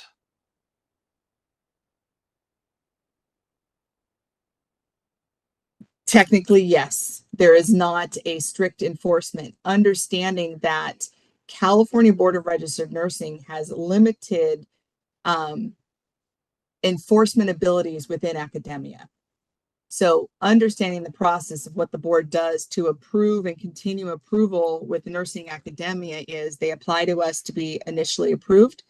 They then are required to be routinely approved, whether that's through joint with accreditation or whether that is separate just with BRN approval and they do not have accreditation. When we do that, if we find that they are not in compliance with our standards, our only recourse is to hold them not in compliance. We bring them in front of our board. We say, we have determined that you're not in compliance with this rule or reg. What is your action plan for completing it? And then they have a timeline to come back into compliance. If after a year's timeline or so, depending on what the board decides, they are not able to show that they have made efforts to come into compliance, we have an ability to put them on a warning with intent to remove program approval. What that does is dependent on that board motion when that is given. That board motion can say that you are on warning with intent to remove program approval. We are giving you 1 year to come into compliance. They have to give clear guidance, and this is all outlined in regulations on how this occurs. If that guidance says you cannot enroll students while you are correcting this, it would put a pause on enrollments. They can let them continue enrollments at their current number. They can also limit enrollments as to limit the effect of any kind of issue that has happened with that non-compliance. But it does not give us the authority to close a program. We have to go through a process. Once we've completed that process of putting on a warning with intent to remove program approval with a clear guidance and a timeline, then we bring them back in front of our board, and more than likely they've met the requirements because they want to continue to provide academic instructions. But the option at that point is for the board to say, I make a motion to remove your program approval. I can tell you that that is not something that our board has done in any recent history where we have removed program approval, but we do not have authority to fine. We do not have authority to do anything other than follow those guidelines for our academic institutions. Now, that is our legal right, but the board puts out standards. We put out recommendations. We share best practice always, and majority takes that as really great input. We share out, what are best practice for this, what's best practice for that, if it's evidence-based, and we'll share that out. So we have routinely shared out what NCSBN has put forth as standards for simulation. And The one statement that I bring you guys back to in this academic part where you guys would like us to consider was what was written in through AB 2288, which talked about simulation. And it was a single line statement in there that made the recommendation that said the substitute clinical practice hours not in direct patient care that are simulation experiences are based on best practices published by the International Nursing Association for Clinical Simulation and Learning, the National Council of State Boards of Nursing, the Society for Simulation Healthcare, or equivalent standards approved by the board.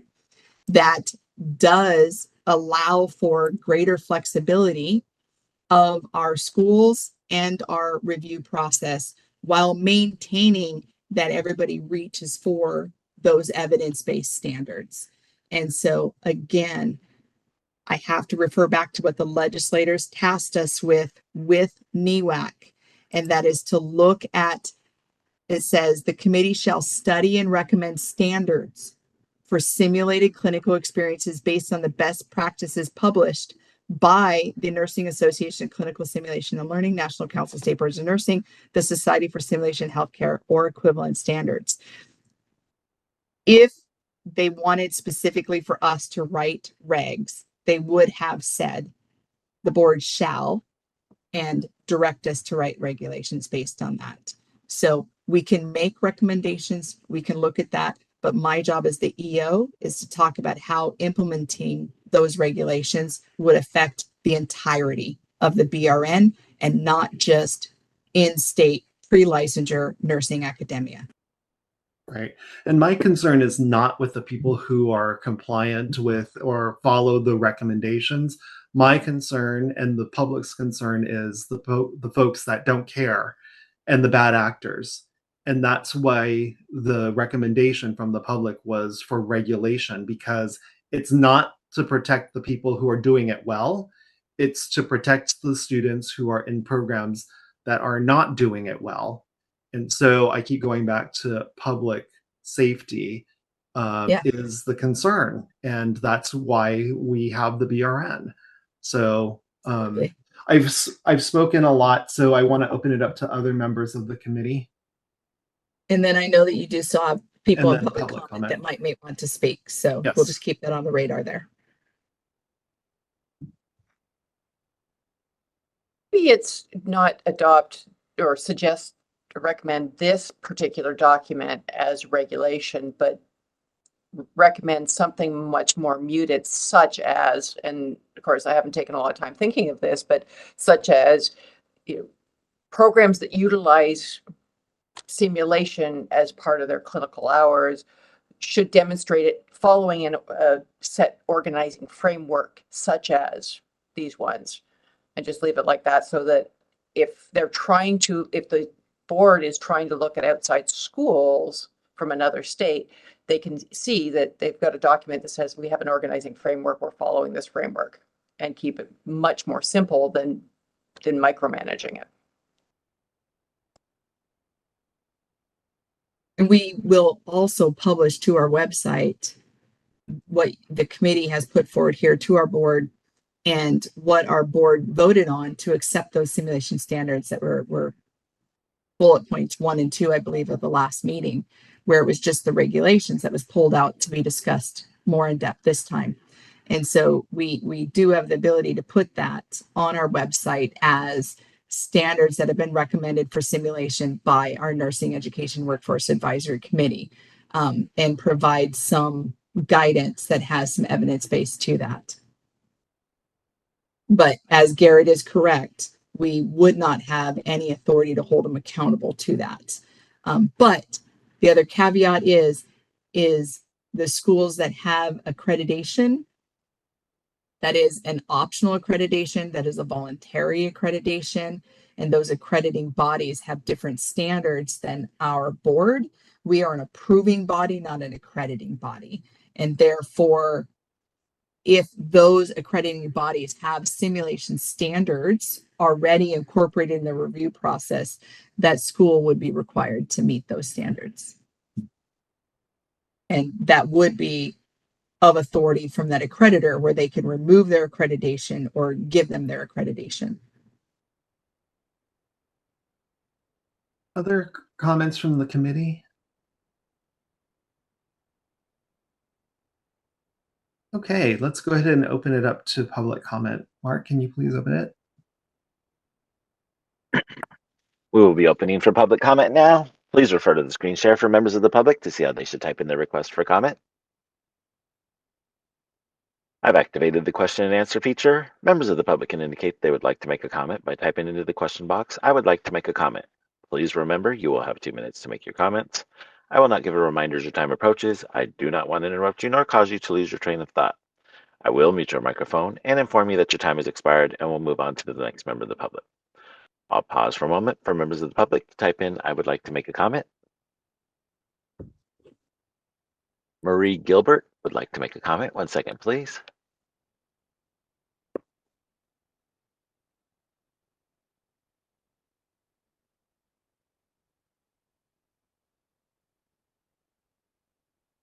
Go ahead, Marie.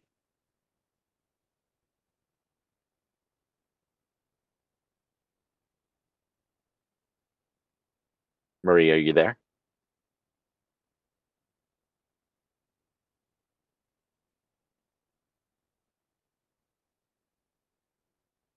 Hold on, let's try again. Marie muted herself. Hold on here, let's try.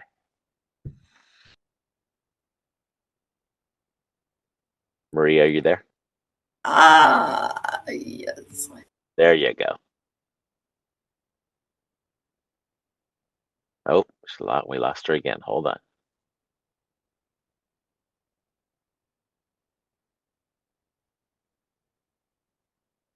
Third time's the charm.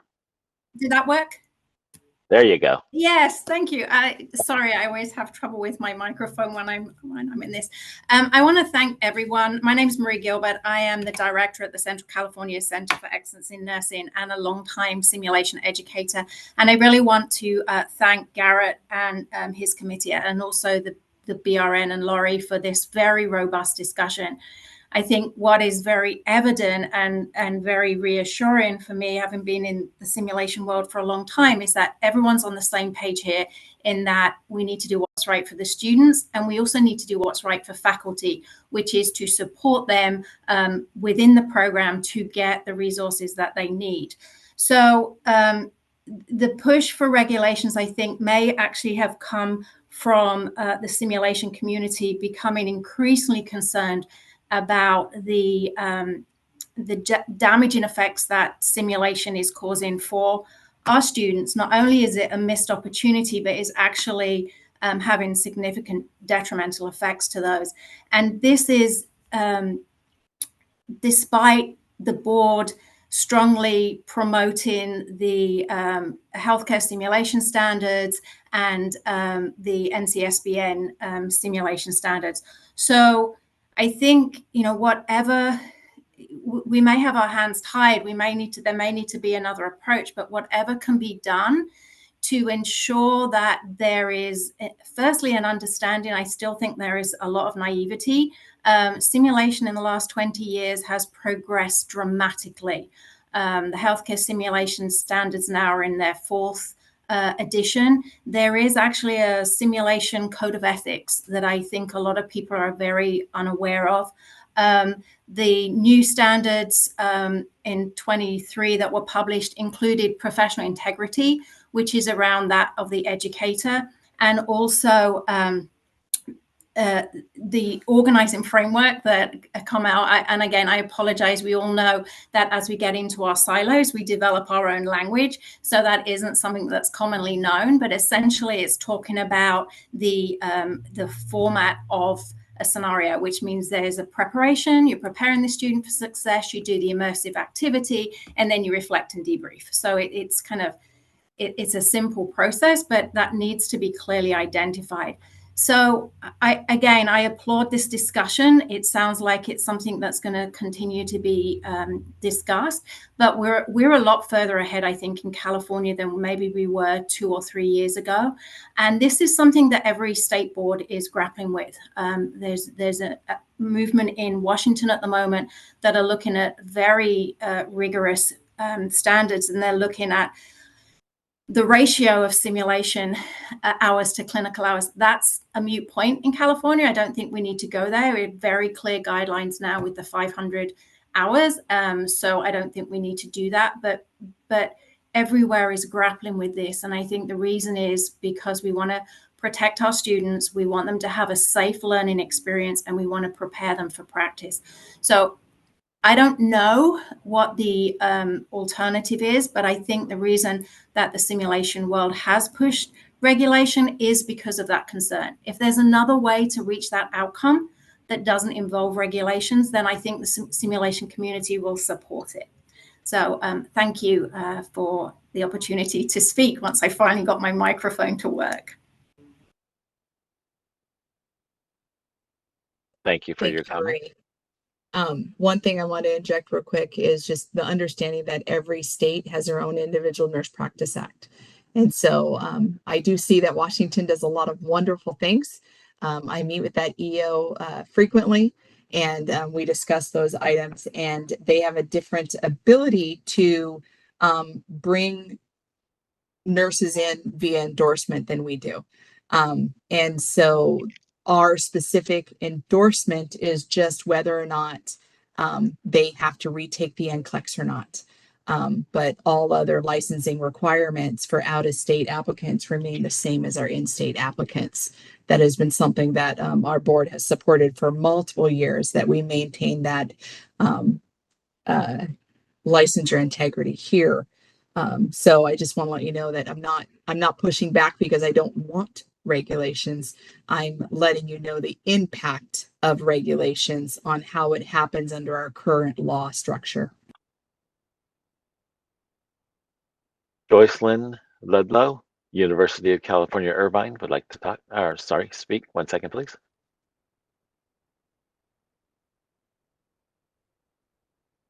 Dr. Jocelyn Ludlow here over at University of California, Irvine. I am Director of Simulation here. I'm also an Associate Professor. I'm also a co-author on 2 of those standards that Marie just mentioned, including the new pre-briefing standard, which is critical to establishing psychological safety for our learners. And also recently came down here from Washington State. So understanding a lot about what's going on, I was involved a lot in Washington State's conversations about some of this. I have a couple thoughts though. First off, when you were talking about endorsement, which I recently went through that process, so I understand. I probably was one of those schools you had to add. I think it would be important to think about the fact there are many states in the United States that state boards that allow simulation as direct patient hours. So I am concerned if we are going to start getting in that direction, that you're already having to face that, and you're already going to have to evaluate programs that have students who are meeting up to 50% of their clinical hours in simulation. And many of those states have requirements like that so that the students can use that time in a meaningful way, and that they get the learning that they need to. So it's just an important thing to consider when you are thinking about this. We may all have to start to think very differently about how we look at curriculum and programs overall as we look at what the national trends are. And there are resources for finding out.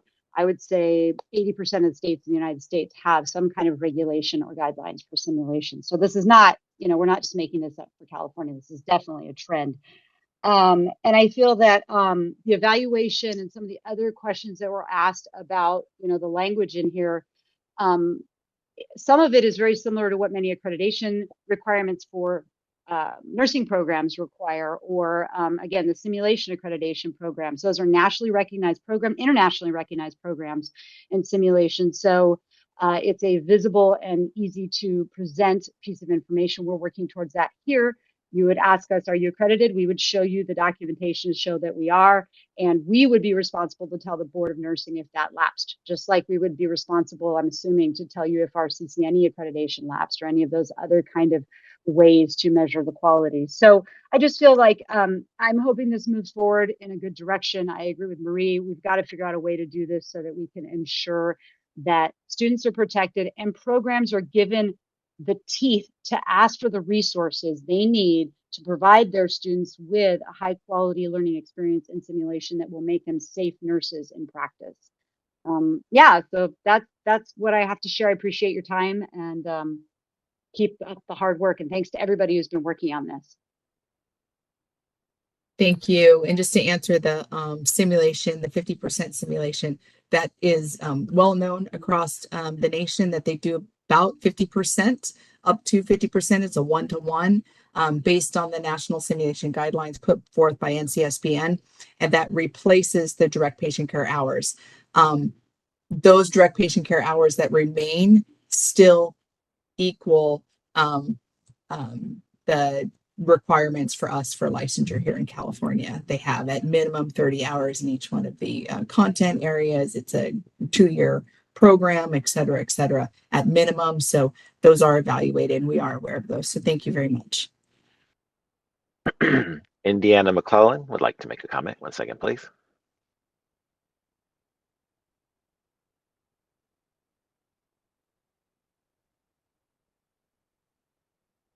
Afternoon. Once again, I just want to thank you guys for having this discussion. It's very important from Los Angeles Southwest Community College. Sometimes we do have some limited resources, but at the same time are working towards simulation. We do have the equipment, supplies.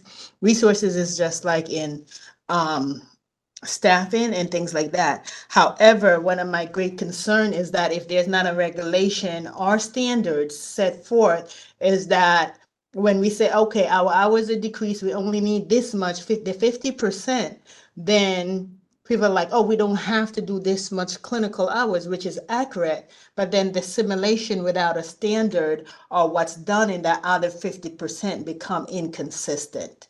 And that's one of my main concern, in that we do need to look at it. And someone stated one of the things that I was going to say regarding the evaluation, the effectiveness, and there's a lot of article out there about psychological safety under the INEXCEL and the Society for Simulation. As a member of Society for Simulation, and even though we're not up as effective as I would like to be, I am very mindful that there's a clear outline and guideline for simulation process. And yes, simulation don't really have to do all the high fidelity and the $2 million labs and stuff like that. But in either direction, that psychological safety has to be paramount for our students, because I've gone to, in effort of understanding simulation, I've gone several places, and hospitals are reporting that students are PTSD when that's part of their onboarding process,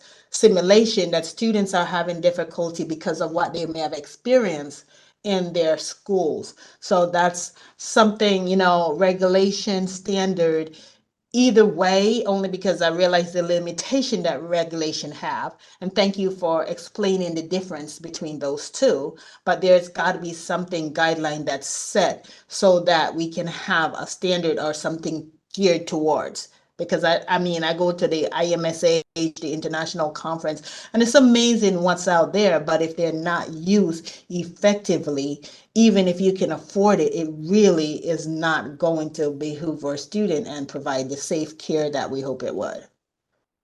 Thank you. Thank you. And just so that you know, we do have a law that is 1424D, and it says the program shall have sufficient resources, including faculty, library, staff, and support services, physical space, and equipment, including technology, to achieve the program's objectives.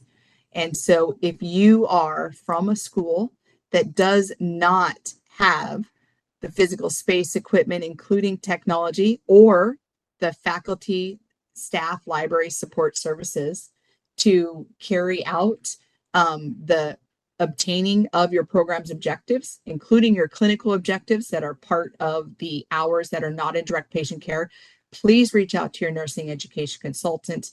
Please let them know. And we do have the legal authority to bring that school in front of our board and have conversations on how they can ensure that stuff will be met. We would hold them in.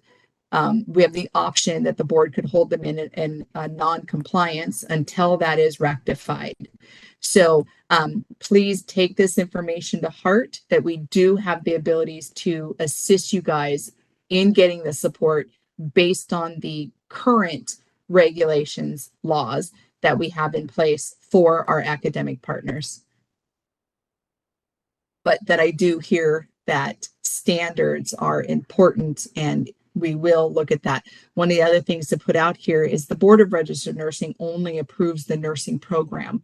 We do not approve the academic institution. Every academic institution here is required to be a degree granting institution, either through the Chancellor's Office for CSUs, the Chancellor's Office for community colleges, or the Bureau of Private Post-Secondary Education. Each one of those areas have their own laws set forth that do also have to comply with the Department of Education's recommendations, as well as Title IV funding. So if there are specific graduation requirements, if there are specific requirements that each one of those entities hold, in addition to what we hold as a nursing program that aligns with licensing, those might be the areas that you would consider to look at if it becomes a licensure barrier. If, as we look at this going forward and moving forward, that this might become a barrier to licensure for endorsing apps, you may consider that this be addressed through BPPE, the Chancellor's Office for both the CSUs and the community colleges, because those also have legal authority over the degree granting institution that is not specific to nursing licensure. And so just to kind of throw that out there as a possible avenue to explore this, not to kick the bucket, to pass the buck, to somebody else, but to let you know that we work in conjunction with those academic institution that does the degree granting part.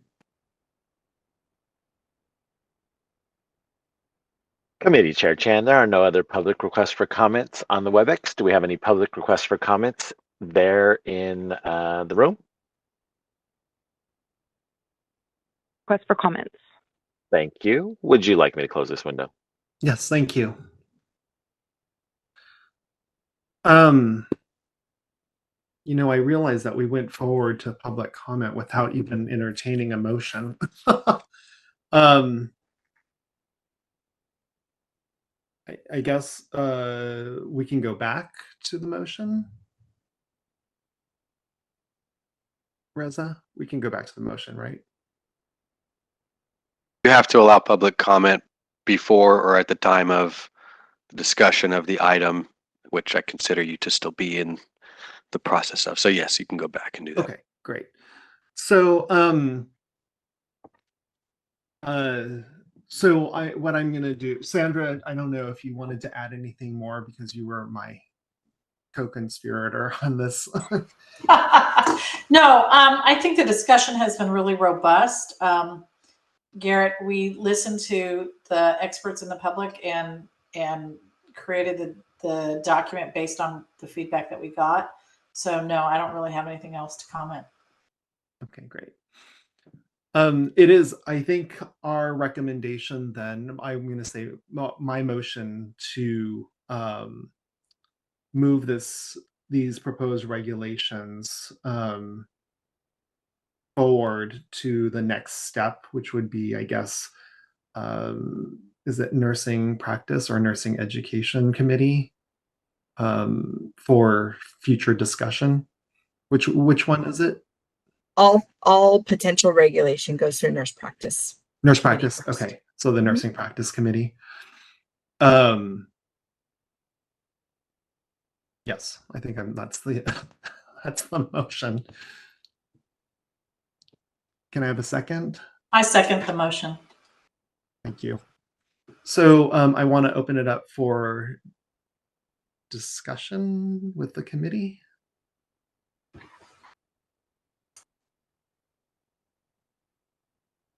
This is Carmen. I'm just trying to wrap my head around, what EO Melby was mentioning before, just kind of to understand if this proposed regulation moves forward to the BRN committee. What exactly would happen if an out-of-state program has simulation but then doesn't meet this proposed, assuming that this event would become law as regulation? What would happen at that point in terms of being able to for students who graduate from an out-of-state school that has simulation but then doesn't actually meet the simulation standards as outlined here? Yeah, if it is determined that a school does not meet the requirements for licensure in California, that applicant would be given a deficiency in that area for licensure. So say they used the simulation heavily in their obstetrics course, and it was did not meet these requirements, and we were made aware of that. We would then issue a deficiency in OB, and they would not be able to be licensed here. They would have to go back and retake a theory with clinical for OB that would meet the requirements. That is our current practice that we do right now with all out of state as well as international. There was also a legal opinion that was put forth with Excelsior College based on clinical experiences very similar to this, when we were made aware that the clinical experiences were either none or not held simultaneously. They did go through court proceedings, and we do not accept Excelsior grads for licensure in California because of that legal opinion. It is shared on our website with that. So it does have a real effect. Now, again, if this is voted to go forward to the nursing practice committee, the nursing practice committee, I would give the same explanation that I gave you guys here. They could choose to reject, or they can choose to move it forward to the board for additional conversation. I think the biggest part to kind of take into consideration is the safety aspect that Garrett and his committee keeps bringing up. And so taking that into consideration, bringing that forward to comment, that absolutely is something that needs to be brought forward, projected on, and taken a look at. Could the regulations be written in a way that would not make it more prohibitive for out-of-state nursing schools to have problems?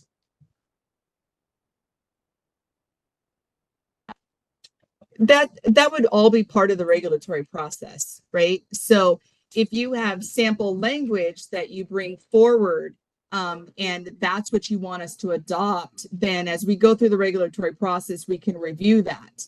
But if if you would like us as our BRN team, if that's something that the board directs us to look at language that would be permissive for endorsing licensees, as well as addressing this, that would be a whole separate pathway. And we could use your recommendations as a beginning point of guidance, so that we can take it to look at versus adopting it as written. So could I amend my motion to say I move this proposed language with future amendments to reduce the barriers that Carmen and you bring forward, because I just want to also be clear, and I didn't realize this until I started doing the roll calls, because I use the website to do the roll calls, that my term, Tanya Altman's term, Kim Doe's term are all ending May 31st of this year. And but so just to be clear, that's your initial term, and these are 2 terms. Okay. And so just like with So our I'm like, board, you get an maybe this is my automatic last time reappointment here. for another 4 years. So Oh. unless you tell us you don't want that reappointment for another 4 years. You're ours for 4 Oh, more okay. years. I'm like, So oh, you're I not think out this of it might be that my easy. last Garrett. time. You were preparing your farewell speech?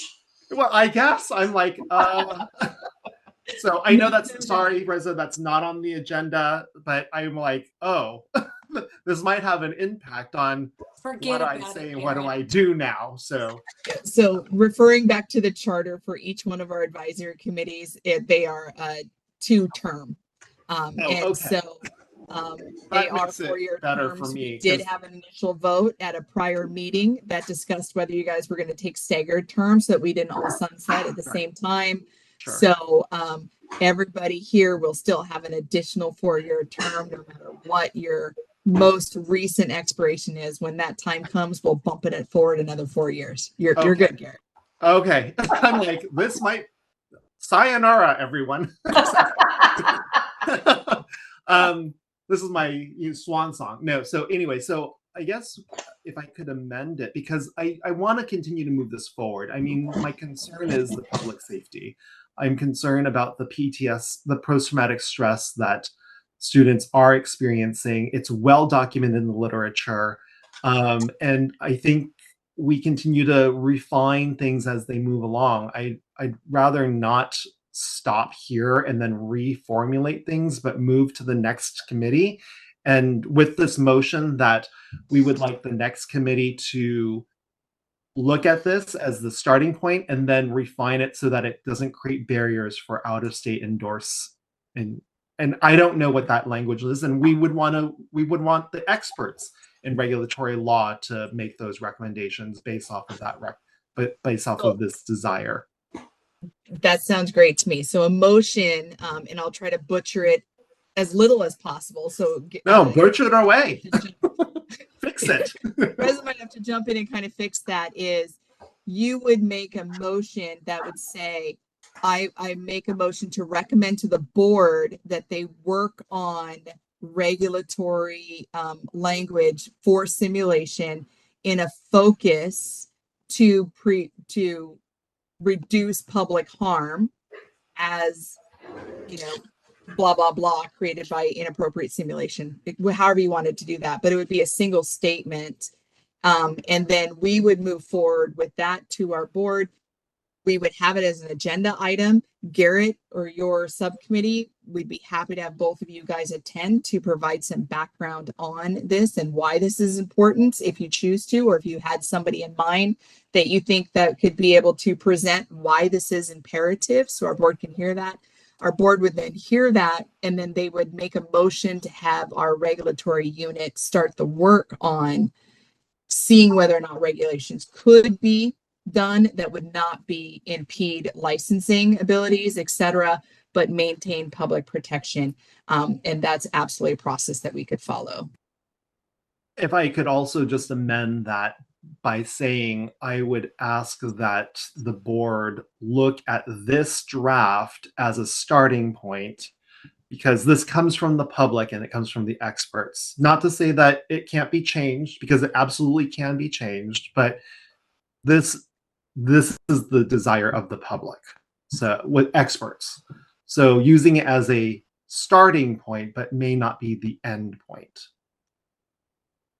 That could possibly it. One thing I do want to make sure that you're fully aware is every line of that regulation, I need to have supporting evidence as to why it is there, what is it input and what is the background, or OAL will not accept it. So I mean, that's absolutely, part of the process. If you can give us all of that, that would be fantastic, because that would be a really great starting point for us. Yes. So that's Reza. Yeah, Reza, So, please. Just to kind of move things along. So it's my understanding that you're essentially recommending through your motion to move this proposed text forwards to the Nursing Practice Committee as a starting point for further discussion and consideration. Also with the suggestion that there be some amendments to address the endorsement issue that's been discussed. More or less, right? That And is then, the motion. who did we get a second? I think Sandra, I noted as the second. You're good with that?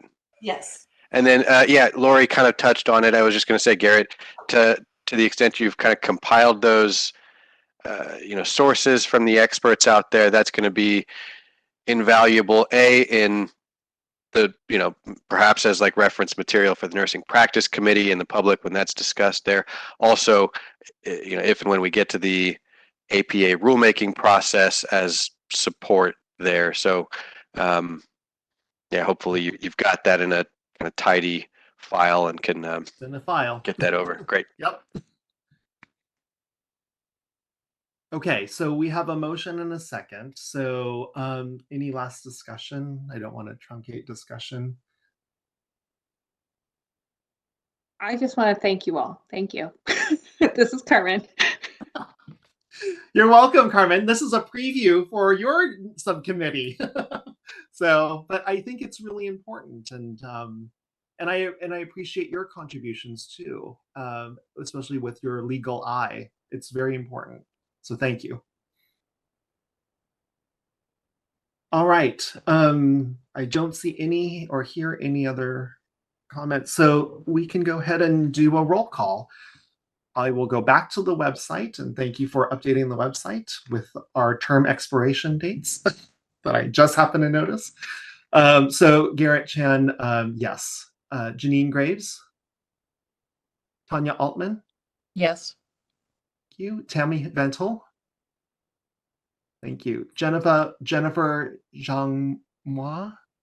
Yes. I'm sorry, Jennifer. I'm going to learn how to say your name. No problem. Thank you. Wendy Hansborough? Saji de Guzman? Did Saji show up? No. Kim Doe?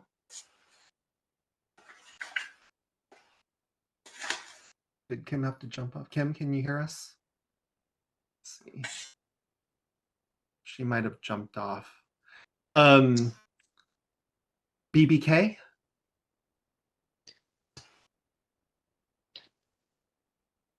No, I don't see BBK. Kathy Hughes? No. Jacqueline Bowman? Thank you, Jacqueline. Carmen Komsky? Yes. Thank you, Carmen. Joanne Spetz? Not there. And Sandra Miller? Yes. Thank you. We've lost some people. You Do we have a missed quorum? Hazel. Oh, You missed Hazel. Hazel. Sorry, Hazel.